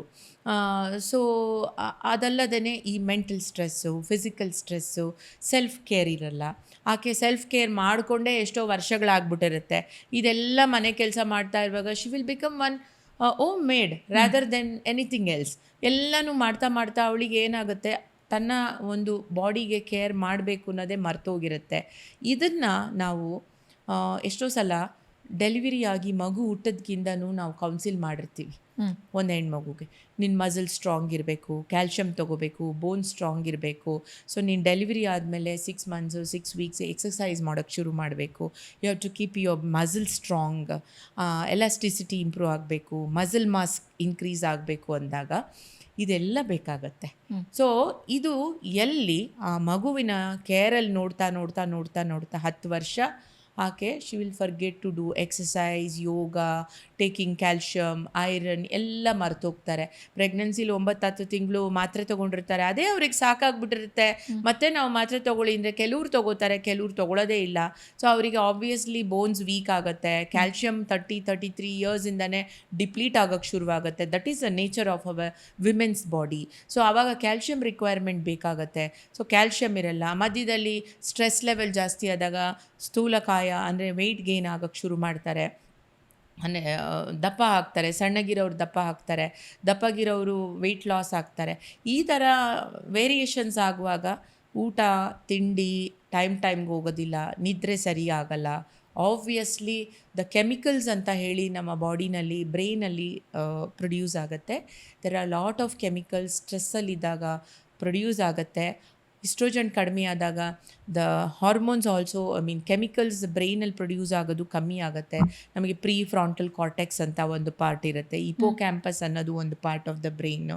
ನಿದ್ದೆ ಮಾಡೋವಂಥದ್ದು ಒಂದು ಜಾಗದಲ್ಲಿ, ಎಲ್ಲ ಜಾಗಕ್ಕೂ ಒಂದು ಗುರುತಿರುತ್ತೆ ನಮ್ಮ ಬ್ರೈನಲ್ಲಿ. ನಡಿಬೇಕಂದ್ರೆ ಒಂದು ಗುರುತು, ಕೇಳಿಸ್ಕೋಬೇಕಂದ್ರೆ ಒಂದು, ನೋಡಬೇಕಂದ್ರೆ ಒಂದು ದೃಷ್ಟಿಕೋನಕ್ಕೆ ಒಂದು ಭಾಗ. ಸೊ ಪ್ರತಿಯೊಂದು ಬ್ರೈನಲ್ಲಿ ಒಂದೊಂದು ಭಾಗಕ್ಕೆ ಒಂದು, ನಿದ್ದೆಗೂ ಕೂಡ ಹಾಗೆ ಇರುತ್ತೆ. ಸೊ ಈ ಎಲ್ಲ ಕಡೆನೂ ಎಫೆಕ್ಟ್ ಆಗೋಕ್ಕೆ ಶುರುವಾಗುತ್ತೆ. ಯಾಕೆ ಅಂದರೆ chemical productions in the brain, serotonin ಇರ್ಬೋದು, ಗಾಬಾ ರೆಸೆಪ್ಟರ್ಸ್ ಇರ್ಬೋದು, ಎಲ್ಲ ಡಿಪ್ರಿಷಿಯೇಟ್ ಆಗ್ತಾ ಹೋಗುತ್ತೆ. ಇದೆಲ್ಲ ಡಿಪ್ರಿಷಿಯೇಟ್ ಆದಾಗ ನಮಗೆ ನಿದ್ದೆ ಬರಲ್ಲ, ಲ್ಯಾಕ್ ಆಫ್ ಕಾನ್ಸಂಟ್ರೇಷನ್, ಮರುವು, ಪ್ರತಿಯೊಂದು ಶುರುವಾಗುತ್ತೆ. Temperature control of the body imbalance ಆಗ್ತಾ ಹೋಗುತ್ತೆ. ಆವಾಗಲೇ ಹಾಟ್ ಫ್ಲೆಶಸ್ಸು, ಸಡನ್ ಸ್ವೆಟ್ಟಿಂಗು, ಸೊ ಪ್ರತಿಯೊಂದು ಈ ಥರ ಆಗ್ತಾ ಇದ್ದಾಗ ಈಸ್ಟ್ರೋಜನ್ ಕೂಡ ಕಮ್ಮಿ ಆದಾಗ ನಮಗೆ ಏನಾಗ್ತೀವಿ, ವೆಯ್ಟ್ ಗೇನ್ ಆಗುತ್ತೆ. ನಮ್ಮ ಎಲ್ಲ ಹೆಣ್ಮಕ್ಳಿಗೂ ನಾವು ಫಸ್ಟು ಏನು ಊಟ ಮಾಡ್ತೀವೋ ಫ್ಯಾಟ್ ವೆಯ್ಟ್ ಗೇನ್ ಆಗೋದು ಫಸ್ಟು ಡೆಪಾಸಿಷನ್ನು ಹೊಟ್ಟೆಲೇ ಆಗುತ್ತೆ. ಸೊ ಅದರಿಂದ ಸೆಂಟ್ರಲ್ ಒಬೆಸಿಟಿ ಜಾಸ್ತಿ ಆಗುತ್ತೆ, ಹೊಟ್ಟೆ ಮೇಲೆ ಜಾಸ್ತಿ ಫ್ಯಾಟ್ ಡೆಪಾಸಿಷನ್ ಆಗುತ್ತೆ, ಬೇಗ ತಿಂದ ತಕ್ಷಣ ಸುಸ್ತಾಗಿರ್ತೀವಿ, ತಿಂದ್ಬಿಟ್ಟು ಮಲ್ಕೊಂಡ್ಬಿಡ್ತಾರೆ, ಕೆಲಸ ಎಲ್ಲ ಮಾಡಿರ್ತಾರೆ. ಅದೇನಾಗುತ್ತೆ, ಅಲ್ಲಿ ಹೋಗಿ ನಮ್ಮದು ಶುಗರು ಜಾಸ್ತಿಯಾಗಿ ಲಿವರಲ್ಲಿ ಡೆಪಾಸಿಟ್, ಲಿವರಿಂದ ಅಧಿಕ ಆದಾಗ ಫ್ಯಾಟ್ ಆಗಿ ನಮ್ಮ ಹೊಟ್ಟೆ ಭಾಗದಲ್ಲಿ ಅದು ಶೇಖರಣೆ ಆಗಿ ಹೊಟ್ಟೆ ಫ್ಲ್ಯಾಬಿ ಆಗೋದು, ದಪ್ಪ ಆಗೋದು, ಫ್ಯಾಟ್ ಡೆಪಾಸಿಷನ್ ಆಗೋದು. ಸೊ ಸುಮಾರು ಹೆಣ್ಮಕ್ಳಿಗೆ ಇದು ಆ್ಯಕ್ಚುಲಿ ಪೋಸ್ಟ್ ಪ್ರೆಗ್ನೆನ್ಸಿಲೇ ಶುರುವಾಗ್ಬಿಡುತ್ತೆ. ಯಾಕೆ ಅಂತ ಅಂದರೆ ತುಂಬ ಜನ ಏನು ಮಾಡ್ತಾರೆ, ಪೋಸ್ಟ್ ಪ್ರೆಗ್ನೆನ್ಸಿ ಬರೀ ಅನ್ನ ಕೊಡ್ತಾರೆ, ಅನ್ನದಲ್ಲಿ ಬರೀ ಕಾರ್ಬೋಹೈಡ್ರೇಟ್ಸ್ ಇರುತ್ತೆ, ಅದು ಕನ್ವರ್ಟ್ ಆಗಿ ಶುಗರ್ ಕನ್ವರ್ಟ್ ಆಗಿ ಫ್ಯಾಟ್ ಆಗೇ ನಮ್ಮ ದೇಹದಲ್ಲಿ ಅದು ಸ್ಟೋರ್ ಆಗೋಕ್ಕೆ ಲಿವರ್ ಜಾಸ್ತಿ ಸ್ಟೋರ್ ಮಾಡ್ಕೊಳಕ್ಕಾಗಲ್ಲ. ಲಿವರಲ್ಲಿ ಎಷ್ಟು ಮ್ಯಾಕ್ಸಿಮಮ್ ಕೆಪಾಸಿಟಿ ಆಗುತ್ತೋ ಅಷ್ಟಾಗುತ್ತೆ. ಆಮೇಲೆ ಅಲ್ಲೂ ಫ್ಯಾಟಿ ಲಿವರ್ ಶುರುವಾಗುತ್ತೆ. ಮತ್ತು ಮಿಕ್ಕಿದ ಫ್ಯಾಟೆಲ್ಲ ಕೈ, ಕಾಲು, ತೊಡೆ, ಸೊಂಟ ಅಲ್ಲಿ ಡೆಪಾಸಿಟ್ ಆಗೋಕ್ಕೆ ಶುರುವಾಗುತ್ತೆ. ಸೊ ಇದು for A women are A girl child ಈ ಒಂದು ಕ್ರಿಯೆ ಶುರುವಾಗದೆ ಪೋಸ್ಟ್ ಡೆಲಿವರಿ. ಆ ಪೋಸ್ಟ್ ಡೆಲಿವರಿನಲ್ಲಿ ಅದಕ್ಕೋಸ್ಕರನೇ ಎಕ್ಸಸೈಸ್ ಮಾಡಿ ನಾವು ನಮ್ಮ ದೇಹನ ತಿನ್ನಾಗೆ ಅಂದರೆ ತೆಳ್ಳಗಿಟ್ಕೊಂಡ್ರೆ ಖಂಡಿತ ನಾವು ಅದನ್ನು ಮೇಂಟೈನ್ ಮಾಡ್ಬೋದು. ಯಾವಾಗ ನಾವು ಅಲ್ಲಿ ತಿಳುವಳಿಕೆ ಇಲ್ಲದೆ ಬರೀ ಮನೆ ಕೆಲಸದಲ್ಲಿ, ಮಗು ನೋಡೋದ್ರಲ್ಲಿ, ಗಂಡನ ನೋಡೋದ್ರಲ್ಲಿ, ಸಂಸಾರ ನಿಭಾಯಿಸೋದ್ರಲ್ಲಿ ತುಂಬ ಹೆಣ್ಮಕ್ಳು ಟೈಮ್ ಲಾಸ್ ಮಾಡ್ಕೋತಾರೆ. That last time will never get back. ಜೊತೆಗೆ ಮೇಡಮ್, ಈಗ ಮೆನೋಪಾಸ್ ಸಂದರ್ಭದಲ್ಲಿ ನಾವು ಯೂಟ್ರಸ್ನ ಹೇಗೆ ಕಾಪಾಡ್ಕೊಳ್ಬೇಕು, ಎಷ್ಟು ದಿನಗಳಿಗೊಮ್ಮೆ ನಾವು ಟೆಸ್ಟ್ ಮಾಡ್ತಾ ಇರಬೇಕು, ಹೇಗೆ ಮೇಡಮ್, ಹೇಗೆ ನಾವು ಕೇರ್ ತಗೋಬೇಕು? ಇದು ನಾವು ಒಂದು ಹೇಳಬೇಕಂದ್ರೆ ಪ್ಯಾಪ್ಸ್ಮಿಯರ್ ಅಂತ ಫಸ್ಟ್ ಹೇಳ್ತೀನಿ. This is a cervical cancer screening test. At the most very early we will start screening for A women 30 ಇಯರ್ಸಿಂದ.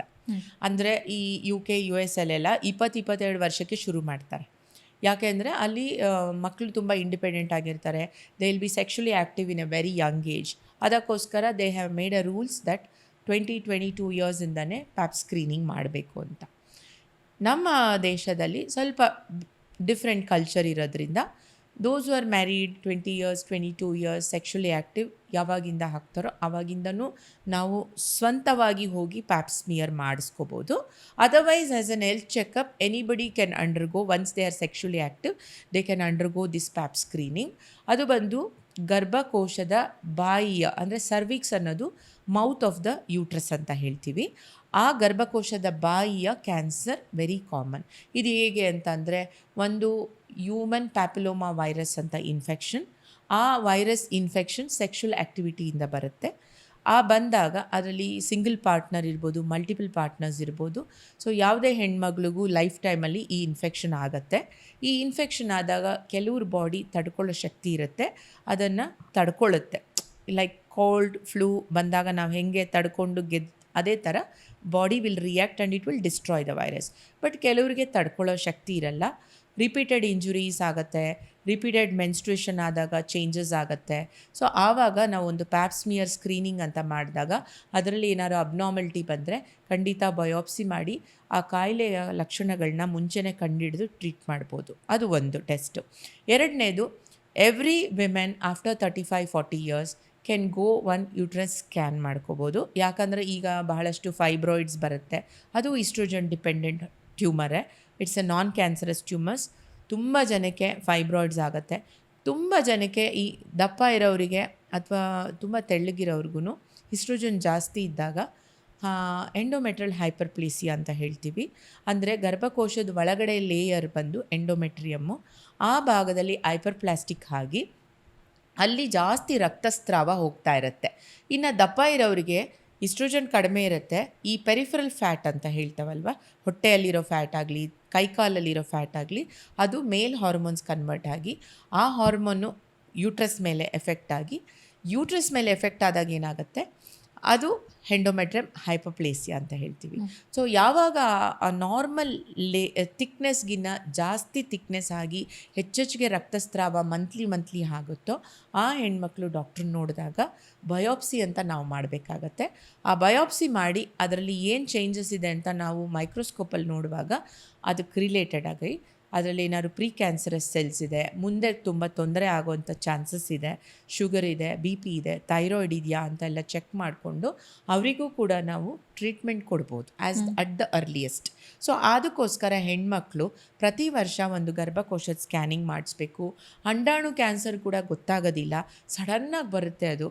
So ಪ್ರತಿ ವರ್ಷ ಸ್ಕ್ಯಾನ್ ಮಾಡೋದ್ರಿಂದ ನಮ್ಮ ಓವರೀಸ್ ಹೆಂಗಿದೆ, ಯೂಟ್ರಸ್ ಹೆಂಗಿದೆ, ಸರ್ವಿಕ್ಸ್ ಹೆಂಗಿದೆ ಅನ್ನೋದು ಒಂದು ಆದರೆ ಇನ್ನೊಂದು ಅಫ್ಕೋರ್ಸ್ ಮಧ್ಯದಲ್ಲಿ ಹೆಣ್ಮಕ್ಳಿಗೆ ಬ್ರೆಸ್ಟ್ ಕೂಡ ನಾವು ಅಂದರೆ ಯಾವ ಸ್ಕ್ಯಾನ್ ಮಾಡಿಸ್ಬೇಕಾಗುತ್ತೆ ಮೇಡಮ್ ಇದಕ್ಕೆ?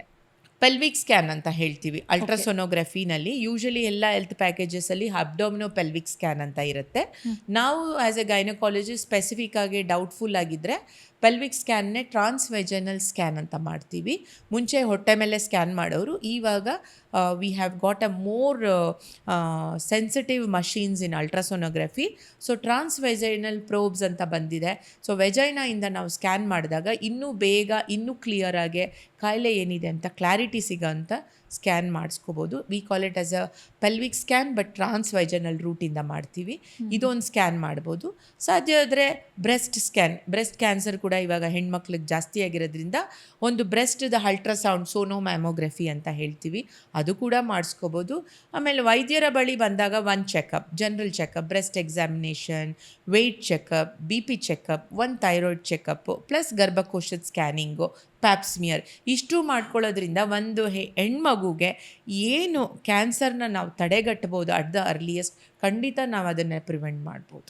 ಓಕೆನಾ? ಲೈಫ್ ಸ್ಟೈಲ್ ಹೇಗೆ ಇಟ್ಕೋಬೇಕು ಮೇಡಮ್ ಈ ಏಜಲ್ಲಿ? ಹಾಂ, ಈ 40+ ನಾವು 40ವರೆಗೂ ರೆಗ್ಯುಲರ್ ಇರ್ತೀವಿ, ಯಾವಾಗಲೋ ತಿಂತೀವಿ, ಯಾವಾಗೋ ಮಲಗ್ತೀವಿ, ಯಾವಾಗೋ ಎದ್ದಾಳ್ತೀವಿ, ಇದೆಲ್ಲ ಆಗ್ತಾ ಇರುತ್ತೆ. ಸೊ 40 ಆಗ್ತಿದ್ದಂಗೆ ಅಂದರೆ ನಾವು 33-34 ಇಯರ್ಸಿಂದನೇ ನಾವು ಕ್ಯಾಲ್ಶಿಯಮ್ ತೊಗೊಳಕ್ಕೆ ಶುರು ಮಾಡಬೇಕು. ಕ್ಯಾಲ್ಶಿಯಮ್ ತೊಗೊಳ್ತಾ ನಮಗೆ whether that is required or not, ಎಷ್ಟು ತೊಗೋಬೇಕು ಅನ್ನೋದು ಕೂಡ ನೋಡಬೇಕು. ಈಗ ಎಲ್ಲರಿಗೂ ವಿಟಮಿನ್ ಡಿ ಡೆಫಿಷಿಯನ್ಸಿ ಬರ್ತಾ ಇದೆ. ಯಾಕಂದರೆ ಯಾರು ಬಿಸಿಲಲ್ಲಿ ಕೆಲಸ ಮಾಡಲ್ಲ ಮುಂಚೆ ಥರ, ಎಲ್ಲ ಆಚೆ ಈಚೆ ಒಳಗಡೆನೆ ಎ ಸಿನಲ್ಲಿ ಕೆಲಸ ಮಾಡ್ತೀವಿ, ಮನೆಯಲ್ಲೇ ಇರ್ತೀವಿ. ಸೊ ಬಿಸಿಲಿಂದ ನಮಗೆ ವಿಟಮಿನ್ ಡಿ ನಮ್ಮ ಚರ್ಮದಲ್ಲಿ ಉತ್ಪತ್ತಿ ಆಗೋದು ತುಂಬ ಕಡಿಮೆ ಜನಕ್ಕೆ ಗೊತ್ತಿರೋದ್ರಿಂದ ಈಗ ಅವೇರ್ನೆಸ್ ಕೊಡ್ತಾ ಇದ್ದೀವಿ ಎಲ್ಲರೂ. So walking in a sunlight is very essential for producing vitamin D. So ಒಂದು ಕ್ಯಾಲ್ಶಿಯಮ್ ಫುಲ್ಫಿಲ್ಮೆಂಟ್ ಆಗುತ್ತೆ, ಇನ್ನೊಂದು ವಿಟಮಿನ್ ಡಿ ಫುಲ್ಫಿಲ್ಮೆಂಟ್ ಆಗ್ತಾ ಹೋಗುತ್ತೆ. ಮಧ್ಯದಲ್ಲಿ walking is must for all of us. ಯಾಕೆ ಅಂತ ಅಂದರೆ ನಾವು ವಾಕಿಂಗ್ ಯಾಕೆ ಮಾಡಬೇಕು ಅಂದರೆ ನಾವು ಏಜ್ ಆಗ್ತಾ ನಮ್ಮ ಮಸಲ್ ವೀಕ್ನೆಸ್ ಆಗುತ್ತೆ. We call this as condition as a myalgia ಅಂತಲೂ ಆಗ್ಬೋದು, ಸಾರ್ಕೋಪೀನಿಯಾ ಅಂತಲೂ ಆಗ್ಬೋದು. Weakness of our muscles is called as a sarcopenia. ಈ ಸಾರ್ಕೋಪೀನಿಯಾ ಆದಾಗ ಏನಾಗುತ್ತೆ, ಮೈಕೈ ನೋವು ಶುರುವಾಗುತ್ತೆ. ಮಯಾಲ್ಜಿಯಾ ಅಂತ ಒಂದು ಕಂಡೀಷನ್ ಶುರುವಾಗುತ್ತೆ. ಮಾಂಸಖಂಡಗಳಲ್ಲಿ ಸಣ್ಣ ಸಣ್ಣ ಗಂಟುಗಳ ಥರ ಶುರುವಾಗುತ್ತೆ. ಸೊ ಇದು ಕೂಡ ಪೇಯ್ನ್ಫುಲ್ ಇರುತ್ತೆ. ನಾವು ಕೆಲಸ ಮಾಡದೆ ಎಕ್ಸಸೈಸ್ ಮಾಡದೆ ಬರೀ ಮನೆ ಕೆಲಸ ಮಾಡ್ಕೊಂಡಿದ್ದಾಗ ಮಸಲ್ ಸ್ಟ್ರೆಚಿಂಗ್ ಕಡಿಮೆ ಆಗಿಬಿಟ್ಟು ಕಾಂಟ್ರಾಕ್ಚರ್ ಆಗಿ ಅದು ಪೇಯ್ನ್ಫುಲ್ ಆಗುತ್ತೆ. ಫೈಬ್ರೋಮಯಾಲ್ಜಿಯಾ ಅಂತ ಹೇಳ್ತೀವಿ. ಬರೀ ಪೇಯ್ನ್ ಕಿಲ್ಲರ್ಸ್ ತೊಗೊಳ್ಳೋದು, ಅದೇನೋ ಪೇಯ್ನ್ ಆಯಿಲು, ಪೇಯ್ನ್ ಬಾಮ್ ಹಾಕೊಳ್ಳೋದು, ಉಜ್ಕೊಳ್ಳೋದು, ಅದನ್ನೇ ಮಾಡ್ತಾ ಇರ್ತೀವಿ. ಸೊ ಎಕ್ಸಸೈಸ್ ಯಾಕೆ important? it will strengthen the muscle. Second is it will improve the bone mineral density. ನಮ್ಮ ಬೋನ್ ಮಿನರಲ್ ಡೆನ್ಸಿಟಿ ಇಂಪ್ರೂವ್ ಆದಾಗ ಏನಾಗುತ್ತೆ, ನಮಗೆ ಜಾಯಿಂಟ್ ಪೇಯ್ನ್ಸ್ ಕಡಿಮೆ ಆಗುತ್ತೆ. Because joint pain is one of the commonest problem in menopause. ಮಂಡಿ ನೋವು ಬರುತ್ತೆ ಅಂತ. ವೇರ್ ಆ್ಯಂಡ್ ಟೇರ್ ಆಗಿರುತ್ತೆ, ಮೆಟ್ಲತ್ತು ಇಳ್ದಿರ್ತೀವಿ, ಅಲ್ಲಿ ಇಲ್ಲಿ ಕೆಲಸ ಮಾಡಿರ್ತೀವಿ, ನೆಲ ಒರೆಸುವಾಗ ಬಗ್ಗಿ ಮಾಡಿರ್ತೀವಿ. ಈಗನೇ ಸ್ವಲ್ಪ ಎಲ್ಲರೂ ಮಾಪ್ ಸ್ಟಿಕ್ ಅದು ಇದು ಯೂಸ್ ಮಾಡ್ತಾರೆ. ಬಟ್ ಆದ್ರೂ they are not so flexible. ಕೆಳಗೆ ಕೂತ್ಕೊಳ್ಳೋಕ್ಕಾಗಲ್ಲ, ಎದ್ದೊಳಕ್ಕಾಗಲ್ಲ, ಅದರಿಂದ ಯೋಗ ಮಾಡ್ತಾರೆ. So yoga, exercise very essential. And food habits, ಒಂದು ಹೊತ್ತೊತ್ತಿಗೆ ತಿನ್ನಬೇಕು. ಏನು ಫುಡ್ ತಿನ್ನಬೇಕು is very important. Quality of food, quantity of food ಎರಡೂ ಇಂಪಾರ್ಟೆಂಟ್ ಆಗುತ್ತೆ. ಮತ್ತು ಹೈ ಪ್ರೋಟೀನ್ ಡಯಟ್ ಅಂತ ನಾನು ಹೇಳ್ತೀನಿ. ಹೈ ಪ್ರೋಟೀನ್ ಡಯಟ್ ಅಂತ ಅಂದರೆ ಪೌಷ್ಟಿಕಾಂಶ. ನಮ್ಮ ಈ ಸೌತ್ ಇಂಡಿಯಾ, ಎಸ್ಪೆಷಲಿ ಕರ್ನಾಟಕ ಅಂತಲೇ ಒಂದು ಇಟ್ಕೊಳ್ಳೋಣ, we are all rice eaters ಅಂತ ಅಂದಾಗ ನಾವು ಏನೇ ತಿಂಡಿ ಮಾಡಿದ್ರು, ಏನೇ ಲಂಚ್ ಮಾಡಿದ್ರು ರೈಸ್ ಇರಲೇಬೇಕು. ಇಡ್ಲಿ, ದೋಸೆ ಇರ್ಬೋದು, ಪಲಾವ್ ಇರ್ಬೋದು, ಇನ್ನೊಂದಿರ್ಬೋದು, ಎಲ್ಲ carbohydrates. Easily what happens, that will cause a problem. ಆವಾಗ ಏನಾಗುತ್ತೆ ಅಂತ ಅಂದರೆ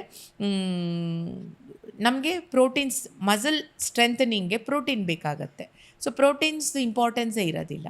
ಸೊ ವೆಜಿಟೇರಿಯನ್ಸ್ ಅಂದರೆ ನಮಗೆ ಪ್ರೋಟೀನ್ಸ್ ಸಿಕ್ಕೋದೇ ಇಲ್ಲ. ಪೌಷ್ಟಿಕಾಂಶ ತೊಗೋಬೇಕಂದ್ರೆ ಕಾಳುಗಳು ತಿನ್ನಬೇಕು, ಎಲ್ಲ ಥರ ಬೇಳೆಗಳು ತಿನ್ನಬೇಕು, ಸೋಯಾ ಚಂಕ್ಸ್ ತಿನ್ನಬೇಕು, ಪನ್ನೀರ್ ತೊಗೋಬೋದು. ಆ ಥರ ಪ್ರೋಟೀನ್ಸ್ನ ಸೋಯಾ ಮತ್ತು ಇದು ರಾಜ್ಮಾ, ಇಂಥ ಕಾಳುಗಳು, ಕಡಲೆಕಾಳುಗಳು, ಹೆಸರು ಕಾಳುಗಳು, ಇಂಥ ಕಾಳುಗಳನ್ನ ಉಪಯೋಗಿಸ್ಬೇಕಾಗತ್ತೆ. ಅದನ್ನು ಬಾಯ್ಲ್ ಮಾಡಿ ಯೂಸ್ ಮಾಡಬೇಕು, ಸ್ಟೀಮ್ ಅಂತ ಹೇಳ್ತೀವಿ. ಸೊ ಆವಾಗ ಗ್ಯಾಸ್ಟ್ರೈಟಿಸ್ ಆಗೋದಿಲ್ಲ. ಇನ್ನೂ ಒಂದು ಕಾಮನ್ ಪ್ರಾಬ್ಲಮ್ ಮೆನೋಪಾಸಲ್ಲಿ ಅಂದರೆ GERD. ಗ್ಯಾಸ್ಟ್ರೋ ಈಸೋಫೆಜಲ್ ರಿಫ್ಲಕ್ಸ್ ಡಿಸಾರ್ಡರ್ ಅಂತ ಹೇಳ್ತೀವಿ. ಇದು ಬಂದು ನಾವು ಏನು ತಿಂದ್ರೂ ನಮ್ಮ ಇಲ್ಲಿ ಕರಳು ಮೇಲೆ ಉರಿ ಬರುತ್ತೆ, ಗ್ಯಾಸ್ಟ್ರಿಟಿಸ್ ಆಗ್ತಾ ಇರುತ್ತೆ. ಸೊ ನಮ್ಮ ಈ ಪ್ರೆಸೆಂಟ್ ಲೈಫ್ ಸ್ಟೈಲು, ಪಾರ್ಟಿಗೆ ಹೋಗೋದು, ಫಂಕ್ಷನ್ಸ್ಗೆ ಹೋಗೋದು, ಯಾವಾಗೋ ಇರೆಗ್ಯುಲರ್ ಆಗಿ ತಿನ್ನೋದು, ಆಲ್ಕೋಹಾಲ್ ಕನ್ಸಂಪ್ಷನ್ ಮಾಡೋದು, ಆಮೇಲೆ ಸಿಗ್ರೆಟ್ ಸ್ಮೋಕಿಂಗ್ ಮಾಡೋದು, ಇದೆಲ್ಲದರಿಂದ coffee, excess of coffee, tea, all this will cause more GERD for a women of menopause age. ಯಾಕೆ ಅಂತ ಅಂದರೆ ನಮ್ಮ ಮಾಂಸಖಂಡ ಇರುತ್ತಲ್ವ, oesophagus also becomes very lax ಅದ ಅಂದರೆ ಲೂಸ್ ಆಗುತ್ತೆ. ಸೊ ನಾವು ಏನೇ ತಿಂದರೂ ಹೊಟ್ಟೆಲಿರೋ ಊಟ ಬೇಗ ಡೈಜೆಸ್ಟ್ ಆಗಲ್ಲ, ಅದು ಹಿಂದಕ್ಕೆ ರಿಫ್ಲಕ್ಸ್ ಆಗುತ್ತೆ. ರಿಫ್ಲಕ್ಸ್ ಆದಾಗ ಎದೆ ಉರಿ ಬರೋದು, ಎದೆ ಇಟ್ಕೊಳ್ಳೋದು, ಚೆಸ್ಟ್ ಇಟ್ಕೊಳ್ಳೋ ಅಂಥದ್ದು, ಬರ್ನಿಂಗ್ ಸೆನ್ಸೇಷನ್ನು, ಡ್ರೈನೆಸ್ಸು, ಇದೆಲ್ಲ ಆಗ್ತಾ ಇರುತ್ತೆ. ಸೊ ಮಸಾಲೆ, ಸ್ಪೈಸಿ ಫುಡ್ ಇದನ್ನೆಲ್ಲ ಕಟ್ ಡೌನ್ ಮಾಡಬೇಕು. Taking too much of coffee cut down ಮಾಡಬೇಕು, ಸ್ಪೈಸಿ ಫುಡ್ ಕಟ್ ಡೌನ್ ಮಾಡಬೇಕು. ಮತ್ತು ನಾನು ಹೇಳ್ದಂಗೆ quality of food is very important. Healthy food life style change ಮಾಡ್ಕೋಬೇಕಾಗುತ್ತೆ. ಸೊ ಇಲ್ಲಿ essentially life style modification. So ಇದು ಎಲ್ಲ ಆಯಿತು ನಮ್ಮ life style. But what about the mental life? Definitely. So ಒಂದು ನಮ್ಮದು ಬಾಡಿ, ಆರ್ಗನ್ ಆ್ಯಂಡ್ ಫಿಸಿಕಲ್ ಎರಡೂ cover ಮಾಡಿದ್ವಾ. ಇನ್ನೊಂದು ಇಂಪಾರ್ಟೆಂಟು ಮೆಂಟಲ್. ಸೊ ಮೆಂಟಲ್ ಆಗಿ ಸೈಕೋಲಾಜಿಕಲ್ ಕೌನ್ಸಿಲಿಂಗ್ ಅಂತ ಹೇಳ್ತೀವಿ. ಇಲ್ಲಿ ಕಾಗ್ನೇಟಿವ್ ಬಿಹೇವಿಯರಲ್ ಥೆರಪೀಸ್ ಅಂತ ನಾವು ಶುರು ಮಾಡ್ತೀವಿ. ಈ ಕಾಗ್ನೇಟಿವ್ ಬಿಹೇವಿಯರಲ್ ಥೆರಪಿನಲ್ಲಿ ಏನಾಗುತ್ತೆ ಅಂತ ಅಂದರೆ, ದಿಸ್ ಇಸ್ 3 ಕಂಡೀಷನ್ಸ್. ಒಂದು ಹಾಟ್ ಫ್ಲಶಸ್, ಆಮೇಲೆ dimension, loss of memory, clouding, brain fogging ಇರ್ಬೋದು, ಸ್ವಲ್ಪ ಸಡನ್ ಫರ್ಗೆಟ್ಫುಲ್ನೆಸ್ ಇರ್ಬೋದು. ಇದನ್ನೆಲ್ಲನೂ ನಾವು ಓವರ್ಕಮ್ ಮಾಡೋದಕ್ಕೆ ಕಾಗ್ನೇಟಿವ್ ಬಿಹೇವಿಯರಲ್ ಥೆರಪಿ ಅಂತ ಬ್ಯಾಚಸಲ್ಲಿ, ಸ್ಮಾಲ್ ಬ್ಯಾಚಸಲ್ಲಿ we will call this menopause women. We reassure, we counsel, we talk to them, we give time to them. So when they express their thoughts, ಅವರು ನಮ್ಗೆ ಹಿಂಗಾಗತ್ತೆ, ನನಗೆ ಹಂಗಾಗತ್ತೆ, ನಾನು ಈ ಥರ ಮಾಡ್ತೀನಿ, ನಾನು ಆ ಥರ ಮಾಡ್ತೀನಿ, ನನಗೆ ಬೇಜಾರಾಗುತ್ತೆ, ಎಮೋಷ್ನಲ್ ಔಟ್ ಬರ್ಸ್ಟ್ ಆಗುತ್ತೆ, ಸಡನ್ನಾಗೆ ಟಿಯರ್ಸ್ ಬರುತ್ತೆ, ಆ ಥರ ಎಲ್ಲ ಹೇಳ್ಕೊಳ್ತಾರೆ. ಒಂದ್ಸಲ ಒಬ್ಬ ಮನುಷ್ಯ ತನ್ನ ಮನಸ್ಸಿನದಲ್ಲಿ ಭಾವನೆಗಳನ್ನ ಹೇಳ್ಕೊಂಡಾಗ ಅವ್ರಿಗೆ ಎಷ್ಟೋ ಮೈಂಡ್ ಲೈಟ್ ಆಗುತ್ತಲ್ವ. ಯಾಕಂದರೆ ಮನೇಲಿ ಯಾರೂ ಕೇಳೋರು ಇರಲ್ಲ, ಅವ್ರ ಕಷ್ಟ ತಿಳ್ಕೊಳ್ಳೋರು ಇರಲ್ಲ, ಅವ್ರಿಗೆ ಫೀಲಿಂಗ್ಸ್ನ ಶೇರ್ ಮಾಡ್ಕೋಬೇಕು ಅಂತ ಅಂದ್ರೂ ಜನ ಸಿಗಲ್ಲ. ಸೊ ಅವ್ರಿಗೆ ಮನೆ ಇದರಲ್ಲೇನೂ ಬ್ಯುಸಿ ಹಾಕ್ತಾರೆ. So they need certain place, change of environment, some good friends, good circle, some quality time spend ಮಾಡೋದಕ್ಕೆ. So this cognitive behavioural therapy really helps them. ಅಲ್ಲಿ ಏನಾಗುತ್ತೆ, ಅವರ ಒಂದು ಸಮ ಮನಸ್ವಿಯ ಒಂದು ಜನ ಸಿಗ್ತಾರೆ. ಓ, ಅವ್ರಿಗೂ ಆಗುತ್ತಾ, ನನಗೂ ಆಗುತ್ತಾ. ಸೊ ಪ್ರಾಬಬ್ಲಿ ಇದೆಲ್ಲ ನಾವೆಲ್ಲ ನಮಗೂ ಇದು ಆಗುತ್ತಲ್ವ. ಇವಾಗ ನಾವು ಒಂದು ಕ್ಲಾಸಲ್ಲಿ ಎಲ್ಲರೂ ಒಂದೇ ಶೇರ್ ಮಾಡುವಾಗ all of us in cooperation, ಏನೋ ಒಂದು ಪ್ರಾಜೆಕ್ಟ್ ಇರ್ಬೋದು, ಏನೋ ಒಂದು ಮಾಡೋದಕ್ಕೆ ಎಲ್ಲರೂ ದಟ್ ಸ್ಪಿರಿಟ್ ಆಫ್ ಮೈಂಡ್ ಬರುತ್ತೆ. ಆ ಒಂದು togethering and gathering of same mind and same body, ಆ ಥರ ಇರೋಂಥ ಒಂದಷ್ಟು ಜನ ಸೇರಿದಾಗ, ಅವರ ಒಂದು ಭಾವನೆಗಳನ್ನ ಶೇರ್ ಮಾಡಿಕೊಂಡಾಗ, ಅವರಿಗೆ ಆಗ್ತಾ ಇರೋವಂಥ ಒಂದು ಕಷ್ಟಗಳನ್ನ ಅವರಲ್ಲಿ ಹೇಳ್ಕೊಂಡಾಗ ಒಂದು ಮನಸ್ಸು ಅಗರ ಆಗುತ್ತೆ. ಅವ್ರ ಭಾವನೆಗಳಿಗೆ ಒಂದು ಹೊಸ ಹೋಪ್ ಸಿಕ್ಕತ್ತೆ, ಭರವಸೆ ಸಿಗುತ್ತೆ. ಆ್ಯಂಡ್ ಅವರಿಗೆ ಅಲ್ಲಿ ನಾವು ಹೌ ಟು ಮ್ಯಾನೇಜ್ ದಿಸ್. ಇದು ಕಾಯಿಲೆ ಅಲ್ಲ, ಫಸ್ಟ್ ಆಫ್ ಆಲ್ ಸಿಂಪ್ಟಮ್ಸ್ ಅಂತ ಹೇಳಿದಾಗ ಇದರಲ್ಲೂ ಒಂದು ಸೈನ್ಸ್ ಆ್ಯಂಡ್ ಸಿಂಪ್ಟಮ್ಸ್ ಅಂತ ಹೇಳ್ತೀವಿ. ಲಕ್ಷಣಗಳಿರ್ಬೋದು, ಗುಣಗಳಿರ್ಬೋದು. ಅದು ಮೆನೋಪಾಸ್ ಗುಣಗಳು ಅಂತ ಹೇಳಿದಾಗ ನಾನು ಸ್ಟಾರ್ಟಿಂಗಲ್ಲೇ ಮಾತಾಡಿದೆ ನಿಮ್ಮ ಹತ್ರ. ಅವ್ರಿಗೆ ಯಾವ ಥರ ಹಾಟ್ ಫ್ಲೆಶಸ್ಸು, ಸ್ವೆಟ್ಟಿಂಗು, ಎದೆ ಹೊಡ್ಕೊಳ್ಳೋದು. ಎದೆ ಹೊಡ್ಕೊಂಡ ತಕ್ಷಣ ಕೆಲವ್ರಿಗೆ ಸ್ವೆಟ್ಟಿಂಗ್ ಆದ ತಕ್ಷಣ ನನಗೆ ಹಾರ್ಟ್ ಅಟ್ಯಾಕ್ ಬಂದ್ಬಿಡ್ತು ಅಂತ ಎದ್ರು ಬಿಡ್ತಾರೆ. ಈಗ ಚಿಕ್ಕ ವಯಸ್ಸವ್ರಿಗೂ ಸಡನ್ನಾಗಿ ಕೂತಲ್ಲೇ ಕುಸ್ತು ಬಿಡ್ತಾರೆ, ಆಡುವಾಗೆ ಕುಸ್ತು ಬಿದ್ದುಬಿಡ್ತಾರೆ. ಎಷ್ಟೊಂದು ಎಕ್ಸ್ಪ್ಲನೇಷನ್ಸ್ ಇದೆ. ಬಟ್ ಈಗ ಈ ಥರ ಆದಾಗ ಅವರು ಒಬ್ಬರೇ ಮನೇಲಿದ್ದಾಗ ಭಯ ಆಗುತ್ತಲ್ವ. ಪಾಪ ಅವರಿಗೆ ಅದು ನಾಲೆಜ್ ಇರಬೇಕು, ಯಾಕೆ ಹಿಂಗೆ ಆಗ್ತಾ ಇದೆ ಅಂತ. ಸೊ ಆ ಥರ ಇದ್ದಾಗ ಇದನ್ನು ಯಾವ ಥರ ಟ್ಯಾಕಲ್ ಮಾಡಬೇಕು.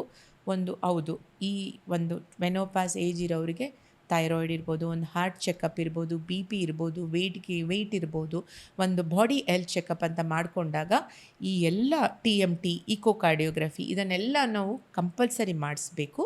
ಇದಲ್ಲದೇ ಅವರಿಗೆ ವೆಯ್ಟ್ ಮ್ಯಾನೇಜ್ಮೆಂಟ್ ಹೇಳಬೇಕು, ಲೈಫ್ ಸ್ಟೈಲ್ ಮಾಡಿಫಿಕೇಷನ್ ಹೇಳಬೇಕು, ಕಾಗ್ನೇಟಿವ್ ಬಿಹೇವಿಯರಲ್ ಥೆರಪಿ ಮಾಡಿಸ್ಬೇಕು. ಆಮೇಲೆ ನಮಗೆ ಮೆನೋಪಾಸ್ ಕ್ಲಿನಿಕ್ ಅಂತ ನಾವು ಗೈನಕಾಲಜಿ ಸ್ಟಾರ್ಟ್ ಮಾಡ್ತಿರ್ತೀವಿ ಎಲ್ಲ ಕಡೆ ಮೋಸ್ಟ್ಲಿ. ಸೊ ಅವರಿಗೆ ಎಲ್ಲಿ ಹತ್ತಿರದಲ್ಲಿ ಆಗುತ್ತೋ ಅವರು ಬಂದು, ನಮ್ಮ ಆಸ್ಪತ್ರೆಯಲ್ಲೂ ಕೂಡ ಇದೆ, ಸಾಗರ್ ಹಾಸ್ಪಿಟ್ಲಲ್ಲಿ. ಸೊ ಅವರು ಬಂದರೆ ಅಪಾಯಿಂಟ್ಮೆಂಟ್ ತೊಗೊಂಡು ಖಂಡಿತ ಅವರಿಗೆ ಮೆನೋಪಾಸ್ ಕೌನ್ಸಿಲಿಂಗ್ ಅದೊಂದು ಕ್ಲಿನಿಕ್ ಅಂತಲೇ ನಾವು ಮಾಡ್ತೀವಿ. ಅದನ್ನು ನಾವು ಅವ್ರ ಕೌನ್ಸಿಲಿಂಗ್ ಹೇಳಿ ಕಾಗ್ನಿಟಿವ್ ಬಿಹೇವಿಯರ್ ಥೆರಪಿ ಇದ್ದಾಗ ನಮ್ಗೆ ಇಲ್ಲಿ ಎಲ್ಲ ಅನುಕೂಲ ಇದೆ.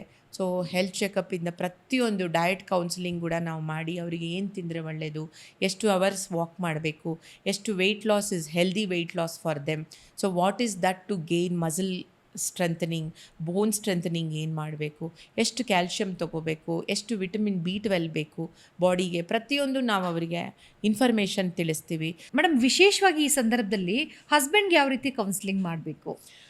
ಇಲ್ಲಿ ಖಂಡಿತ ಅವ್ರ ರೋಲ್ ತುಂಬ ಇಂಪಾರ್ಟೆಂಟ್ ಆಗುತ್ತೆ. ಯಾಕಂತ ಅಂದರೆ ಅವ್ರಿಗೆ ಅರ್ಥನೇ ಆಗಿರಲ್ಲ. ಅವ್ರು ಎಷ್ಟೇ ಜೀವನದಲ್ಲಿ ಹೆಂಡ್ತಿನ ಅರ್ಥ ಮಾಡಿಕೊಂಡು ಎಷ್ಟೇ ಪ್ರೀತಿ ಕೊಟ್ರು ಈ ಒಂದು ಟೈಮ್ನಲ್ಲಿ, ಮೆನೋಪಾಸ್ ಅನ್ನೋ ಟೈಮ್ನಲ್ಲಿ ಅವ್ರು ಅರ್ಥ ಮಾಡ್ಕೊಳಕ್ಕಾಗಲ್ಲ. ಎಷ್ಟೋ ಸಲ ಮಿಸ್ಅಂಡರ್ಸ್ಟ್ಯಾಂಡಿಂಗ್ ಆಗುತ್ತೆ, ದಾಂಪತ್ಯದಲ್ಲಿ ಎಫೆಕ್ಟ್ ಆಗುತ್ತೆ, ರಿಲೇಷನ್ಶಿಪ್ಪಲ್ಲಿ ಎಫೆಕ್ಟ್ ಆಗುತ್ತೆ ಅಂತ ನೀವು ಮುಂದೆ ಕೂಡ ನನ್ನ ಹತ್ರ ಮಾತಾಡಿದ್ರಿ. ಖಂಡಿತ ಅವಾಗ ಏನಾಗುತ್ತೆ, ಲಾಸ್ ಆಫ್ ಲಿಬಿಡೋ ಇರುತ್ತೆ, ಡ್ರೈನೆಸ್ ಇರುತ್ತೆ, ಅವರಿಗೆ ನೋವಾಗ್ತಾ ಇರುತ್ತೆ, ಇವ್ರಿಗೆ ಅರ್ಥ ಆಗೋದಿಲ್ಲ. ಬಟ್ ಅವ್ರ ನೀಡ್ಸ್ನ ಫುಲ್ಫಿಲ್ ಮಾಡೋ ಎಲ್ಲೋ ಒಂದು ಕಡೆ ಆ ಹೆಣ್ಮಗಳಿಗೆ ನನ್ನ ಬೇಡ ಅಂತ ಅನ್ಕೋತಾ ಇದ್ದಾರೇನೋ, ನನ್ನ ದೂರ ಮಾಡ್ತಾ ಇದ್ದಾರೇನೋ ಎಂಬ ಇನ್ಸೆಕ್ಯೂರ್ ಫೀಲ್ ಆಗುತ್ತೆ. ಆ ಟೈಮ್ನಲ್ಲಿ ಗಂಡಸ್ರಿಗೂ ನಾವು ಕೌನ್ಸಿಲ್ ಮಾಡಬೇಕಾಗತ್ತೆ. ಯಾಕೆ ಅಂತ ಅಂದರೆ ಇದು ಅವರ ಒಂದು ವೈಯಕ್ತಿಕ ಜೀವನ ಆದರೂ ಕೆಲವು ಸಲ ಹೆಣ್ಮಕ್ಳಿಗೆ ಅದನ್ನು ಹೇಳ್ಕೊಳಕ್ಕೆ ಬರಲ್ಲ. ಹೇಳ್ಕೊಳ್ಳೋಕ್ಕೆ ಬರದೇ ಇದ್ದಂಥ ಜಾಗದಲ್ಲಿ ಆ ಫಿಲಪ್ ದ ಬ್ಲ್ಯಾಂಕ್ಸ್ ಅನ್ನೋ ಗ್ಯಾಪಲ್ಲಿ ನಾವು ಡಾಕ್ಟರ್ಸು ನಿಂತು ಈ ಥರ ಇದೆ, ಆಕೆ ಬೇಜಾರಾಗಿದ್ದಾಳೆ ಅಂದರೆ ನಿಮ್ಮಿಂದ ಬೇಜಾರಾಗಿಲ್ಲ, ಅವಳ ಹಾರ್ಮೋನ್ ಬಾಡಿನಲ್ಲಿ ಚೇಂಜಸ್ ಆಗೋದ್ರಿಂದ ಅವಳಿಗೆ ಎಮೋಷ್ನಲ್ ಇಂಬ್ಯಾಲೆನ್ಸಸ್ ಆಗ್ತಾ ಇದೆ, ಅವಳ ಸೆಕ್ಷುವಲ್ ಇಂಟ್ರೆಸ್ಟ್ ಇಲ್ಲ ಅಂತ ಅಂದರೆ that is not because of her body is not supporting because of hormonal changes, not that ನೀವು ಬೇಡ ಅಂತಲ್ಲ, she needs your love and care more ಅನ್ನೋದನ್ನು ನಾವು ಗಂಡಸರಿಗೆ ಅರ್ಥ ಮಾಡಿಸ್ಬೇಕಾಗತ್ತೆ. ಯಾಕಂದರೆ ಈಗಿನ ಸಮಾಜದಲ್ಲಿ ಬಹಳಷ್ಟು ಗಂಡಸರು ಇಲ್ಲಿಸಿಟ್ ರಿಲೇಷನ್ಶಿಪ್ಸ್ ಮಾಡ್ಕೋತಾರೆ, the can't fulfil at home ಅಂತ ಹೇಳಿ. ಸೊ ಬಹಳಷ್ಟು ಹೆಣ್ಮಕ್ಳು ನಮ್ಮ ಸಮಾಜದಲ್ಲಿ ತುಂಬ ಕಷ್ಟಪಡ್ತಾ ಇದ್ದಾರೆ. ಸೊ ಇದನ್ನು ನಾವು ಅವ್ರಿಗೆ ಅರ್ಥ ಮಾಡಿಸಿದ್ರೆ ಪ್ರಾಬಬ್ಲಿ ಅದನ್ನು ಹೇಗೆ ನಾವು ಓವರ್ಕಮ್ ಮಾಡ್ಬೋದು, ಗಂಡಸರಾಗಲಿ ಹೆಂಗಸರಾಗಲಿ, ಆ ಒಂದು ರಿಲೇಷನ್ಶಿಪ್ನ ಸ್ಟ್ರಾಂಗ್ ಹೆಂಗೆ ಮಾಡ್ಕೋಬೇಕಾಗತ್ತೆ ಅನ್ನೋದನ್ನು ನಾವು ತಿಳಿಸ್ಕೊಡ್ಬೋದು. ಸೊ ಇದೂ ತುಂಬ ಇಂಪಾರ್ಟೆಂಟ್ ಆಗುತ್ತೆ. ಮೇಡಮ್, ನಾವು ಮೆನೋಪಾಸ್ ಅಂತ ಹೇಳಿದ್ರೆ ಜಸ್ಟ್ ಮುಟ್ಟು ನಿಂತೋಗುವಂಥದ್ದು, ಸೊ ಪೀರಿಯಡ್ಸ್ ಬರದೇ ಇರೋದು, ಇಷ್ಟು ಮಾತ್ರ ತಿಳ್ಕೊಂಡಿದ್ವಿ. ಈಗ ಮೆನೋಪಾಸ್ ಅಂತ ಹೇಳಿದ್ರೆ ಅದರ ಲಕ್ಷಣಗಳೇನು, ಯಾವ ಹಂತದಲ್ಲಿ ಆಗುತ್ತೆ, ಅದನ್ನು ಹೇಗೆ ನಾವು ಕಾಪಾಡಿಕೊಳ್ಬೇಕು, ಇದೆಲ್ಲವನ್ನು ಬಹಳಷ್ಟೊಂದು ಸವಿಸ್ತಾರವಾಗಿ ಹೇಳಿದ್ರಿ. ಜೊತೆಗೆ ಈಗ ನಮ್ಮ ಕಾರ್ಯಕ್ರಮವನ್ನು ನೋಡ್ತಾ ಇರೋಂಥ ಹೆಣ್ಮಕ್ಳಿಗೆ ಮೆನೋಪಾಸ್ಗೆ ಸಂಬಂಧಪಟ್ಟಂಥ ಸಮಸ್ಯೆಗಳಿದ್ದಾಗ ಡಾಕ್ಟರ್ ಶಾಂತಲಾ ಮೇಡಮ್ನ ಎಲ್ಲಿ ಬಂದು ಮೀಟ್ ಆಗಬೇಕು, ಹೇಗೆ ಭೇಟಿ ಆಗಬೇಕು, ಹೇಗೆ ಮೇಡಮ್? ನಾನು actually morning 10 o'clock to 5 o'clock Sagar hospital Kumaraswamy little consult ಮಾಡ್ತೀನಿ. ಆ್ಯಂಡ್ ನಾವು ಕೋಆರ್ಡಿನೇಟರ್ ನಂಬರ್ ಕೂಡ ಸ್ಕ್ರೀನ್ ಮೇಲೆ ಡಿಸ್ಪ್ಲೇ ಮಾಡ್ತೀವಿ. Any time you can take appointment with us. And secondly also I am a founder of Shri women's clinic, BTM ಲೇಔಟಲ್ಲಿದೆ. So you can also meet of the time after 5 o'clock you can meet in BTM layout up to 8 o'clock. So ಈ 2 ಕಡೆ ನಾನು consultation ಮಾಡ್ತೀನಿ. In case ನೀವು ತುಂಬ ದೂರ ಇದ್ದೀರಾ, ಬರೋಕ್ಕಾಗಲಿಲ್ಲ ಅಂತ ಅಂದರೆ ಆನ್ಲೈನ್ ಕನ್ಸಲ್ಟೇಷನ್ ಫೆಸಿಲಿಟಿ ಕೂಡ ನಮ್ಮಲ್ಲಿದೆ. You can always book an online consultation. ಅಲ್ಲಿ ಕೂಡ ನಾವು ನಿಮಗೆ ಸಪೋರ್ಟ್ ಮಾಡ್ತೀವಿ. ಸೊ ಡೋಂಟ್ ಥಿಂಕ್ ದಟ್ ಬರೀ ನಾವು ಮಾಧ್ಯಮದಲ್ಲಿ ಮಾತಾಡ್ತೀವಿ ಅಥವಾ ಅಲ್ಲಿ ಹೋದರೆ ಮಾತ್ರ ಮಾತಾಡ್ತೀವಿ ಅಂತ ಇಲ್ಲ. ನಾವೆಲ್ಲ ಮೀಡಿಯಾದಲ್ಲೂ ನಿಮಗೆ ಏನು ಇನ್ಫಾರ್ಮೇಷನ್ ಕೊಡಬೇಕು, ಅದನ್ನು ಎಲ್ಲಿ ಬಂದು ನೀವು ಸಾರ್ಟ್ ಔಟ್ ಮಾಡ್ಕೋಬೋದು ಅನ್ನೋದಕ್ಕೂ ಕೂಡ ನಾವು ನಿಮ್ಗೆ ಇನ್ಫಾರ್ಮೇಷನ್ಸ್ ಕೊಡ್ತೀವಿ. ನಮ್ಮ ಈ ಸಾಗರ್ ಆಸ್ಪತ್ರೆಯಲ್ಲಿ ಎಲ್ಲ ಫೆಸಿಲಿಟಿ ಇರೋದ್ರಿಂದ ನಿಮಗೆ ಇಲ್ಲಿ ಎಲ್ಲ ಒಂದು ಕಾಸ್ಟ್ಲಿ ಹಾಸ್ಪಿಟಲ್ ನೋಡಿ ತುಂಬ ಜನ ತುಂಬ ಕಾಸ್ಟ್ಲಿ ಅಂತ ಅನ್ಕೋತಾರೆ. ಖಂಡಿತ ಇಲ್ಲ. ಅಪೋಲೋ ಫೋರ್ಟೀಸ್ ಅಂತ ಬೇಕಾದಂಥ ಒಂದು ಕಾರ್ಪೊರೇಟ್ ಹಾಸ್ಪಿಟಲ್ ಲೆವೆಲಲ್ಲೇ ನಮ್ಮಲ್ಲಿ ಟ್ರೀಟ್ಮೆಂಟು ಬಹಳ ಕಮ್ಮಿ ದರದಲ್ಲಿ ಆಗುತ್ತೆ. ಖಂಡಿತ ನೀವು ನಮ್ಮನ್ನು ಬಂದು ನೋಡ್ಬೋದು, ಕನ್ಸಲ್ಟ್ ಮಾಡ್ಬೋದು. ಖಂಡಿತ ನಾವು ನಿಮಗೆ ಸಹಾಯ ಆಗೋಕ್ಕೆ ನಾವು ಯಾವತ್ತೂ ಮುಂದಿರ್ತೀವಿ. ನಮಸ್ಕಾರ. Thank you so much madam. ಬಹಳಷ್ಟೊಂದು ಸೊಗಸಾಗಿ ಹೇಳಿದ್ರಿ. ಯಾಕಂತ ಹೇಳಿದ್ರೆ ಇವತ್ತು ಎಷ್ಟೋ ಸಾರಿ ನಿಮ್ಮ ಮಾತುಗಳನ್ನು ಕೇಳಿದ್ರೇ ನನಗೆ ಅರ್ಧ ಕಾಯಿಲೆ ಗುಣ ಆಯ್ತಪ್ಪ ಅಂತ ಫೀಲ್ ನಮಗೂ ಬರ್ತಾ ಇದೆ, ನಮ್ಮ ವೀಕ್ಷಕರಿಗೂ ಬರ್ತಾ ಇದೆ. ಒಂದು ವೇಳೆ ಸಮಸ್ಯೆಗಳಿತ್ತಂತ ಹೇಳಿದ್ರೆ ತಮ್ಮನ್ನು ಭೇಟಿ ಆಗ್ತಾರೆ. ಇನ್ನೂ ನಮಗೆ ಸಾಕಷ್ಟು ಒಂದು ವಿಚಾರಗಳ ಬಗ್ಗೆ ಮಾಹಿತಿ ಬೇಕು ಮೇಡಮ್. ಹೆಣ್ಮಕ್ಳಿಗೆ ಮೆನೋಪಾಸ್ ಮಾತ್ರ ಅಲ್ಲ, ಸೊ ಋತುಮತಿಯಾದಾಗಿಂದ ಇನ್ನೂ ಏನೇನೋ ಸಮಸ್ಯೆಗಳಾಗುತ್ತೆ. ಇದೀಗ ಸಂತಾನೋತ್ಪತ್ತಿ ಸಮಸ್ಯೆ ಕೂಡ ಸಾಕಷ್ಟು ಒಂದು ಕಾಣಿಸ್ತಾ ಇದೆ. ಇದ್ರ ಬಗ್ಗೆ ಕೂಡ ನಾವು ಮುಂದಿನ ದಿನಗಳಲ್ಲಿ ನಿಮ್ಮಿಂದ ಮಾಹಿತಿ ತುಂಬ ಚೆನ್ನಾಗಿ ನಡೆಸ್ಕೊಟ್ರಿ. ಆ್ಯಂಡ್ ಇನ್ಫ್ಯಾಕ್ಟ್ ನೀವು ನನ್ನ ಹತ್ರ ಈ ಟಾಪಿಕ್ ಅಂತ ತಿಳ್ಕೊಂಡಾಗ ಇದರಲ್ಲಿರೋವಂಥ ವಿಶೇಷಗಳನ್ನೆಲ್ಲ ಆಚೆ ಬರೋ ಥರ ಪ್ರಶ್ನೆಗಳನ್ನು ಕೇಳಿ ನಾನು ಅದನ್ನೆಲ್ಲ ಮುಂದಿಡೋ ಥರ ಮಾಡಿದ್ರಿ. ತುಂಬ ಚೆನ್ನಾಗಿ ನಡೆಸ್ಕೊಟ್ಟಿದ್ದೀರಾ and I am very happy and proud of you. Thank you. Thank you so ನಾವು much, ಪದೇ ಪದೇ Anita. ತಮ್ಮನ್ನ ಭೇಟಿ ಆಗ್ತಾ ಇರ್ತೀವಿ. ಖಂಡಿತ whatever I can I will help for this society. Yes ma'am, thank you so much. Thank you so much. Yes ವೀಕ್ಷಕರೇ, ಇದುವರೆಗೂ ನೋಡಿದ್ರಲ್ಲ, ಮೆನೋಪಾಸ್ ಅಂತ ಹೇಳಿದ್ರೆ ನಮ್ಮ ಹೆಣ್ಮಕ್ಳು ಭಯ ಪಡೋ ಅಂಥ ವಿಚಾರ ಅಲ್ಲ, ಆತಂಕ ಪಡಬೇಡಿ. ಡಾಕ್ಟರ್ ಶಾಂತಲಾ ಮೇಡಮ್ ಅವರು ಬಹಳಷ್ಟೊಂದು ಸವಿಸ್ತಾರವಾಗಿ ಹೇಳಿದರು. ಮೆನೋಪಾಸ್ ಅಂದರೆ ಏನು, ಲಕ್ಷಣಗಳು ಏನು, ಆ ಒಂದು ಸಂದರ್ಭದಲ್ಲಿ ಯಾವ ರೀತಿಯ ಒಂದು ಕಿರಿಕಿರಿ ಆಗುತ್ತೆ, ಒಂದು ವೇಳೆ ಕಿರಿಕಿರಿ ಆದಂಥ ಸಂದರ್ಭದಲ್ಲೂ ಕೂಡ ಸಾಕಷ್ಟು ಒಂದು ಪರಿಹಾರ ಇದೆ. ಏನೇ ಒಂದು ಸಮಸ್ಯೆ ಇತ್ತಂತ ಹೇಳಿದ್ರೆ ನೀವು ವೈದ್ಯರನ್ನು ಭೇಟಿಯಾಗಿ ಸಮಸ್ಯೆಗಳನ್ನು ಬಗೆಹರಿಸ್ಕೊಳ್ಳಿ ಅಂತ ಹೇಳಿ, ಜೊತೆಗೆ ವಿಶೇಷವಾಗಿ ಒಂದು ಮಾತನ್ನು ಹೇಳಿದರು. ವೈದ್ಯರು ನಿಮ್ಮ ಜೊತೆಗೆ ಇದ್ದಾರೆ, ಆದರೆ ಕುಟುಂಬದವರು ಸಹ ಈ ಸಮಯದಲ್ಲಿ ಹೆಣ್ಣು ಮಕ್ಕಳಿಗೆ ಸಾಥ್ ಕೊಡಬೇಕು ಅಂತ ಹೇಳಿ, ಇದನ್ನು ದಯವಿಟ್ಟು ನಾವು ಯಾರು ಮರೆಯೋದು ಬೇಡ. ನಾವು ಹೆಣ್ಮಕ್ಳು ನಾವೆಲ್ಲರೂ ಸಹ ಒಬ್ರಿಗೊಬ್ಬರು ಸಪೋರ್ಟ್ ಮಾಡ್ಕೊಂಡಿದ್ದಂಥ ಸಂದರ್ಭದಲ್ಲಿ ನಾವು ಏನು ಬೇಕಾದರೂ ಮಾಡ್ತೇವೆ ಅಂತ ಹೇಳೋದೇ ಈ ಒಂದು ಕಾರ್ಯಕ್ರಮದ ಉದ್ದೇಶ. ಮತ್ತಷ್ಟು ಸುದ್ದಿಗಳಿಗಾಗಿ ನೋಡ್ತಾ ಇರಿ ಸುಮನ್ ಟಿವಿ ಕನ್ನಡ. ನಮಸ್ಕಾರ.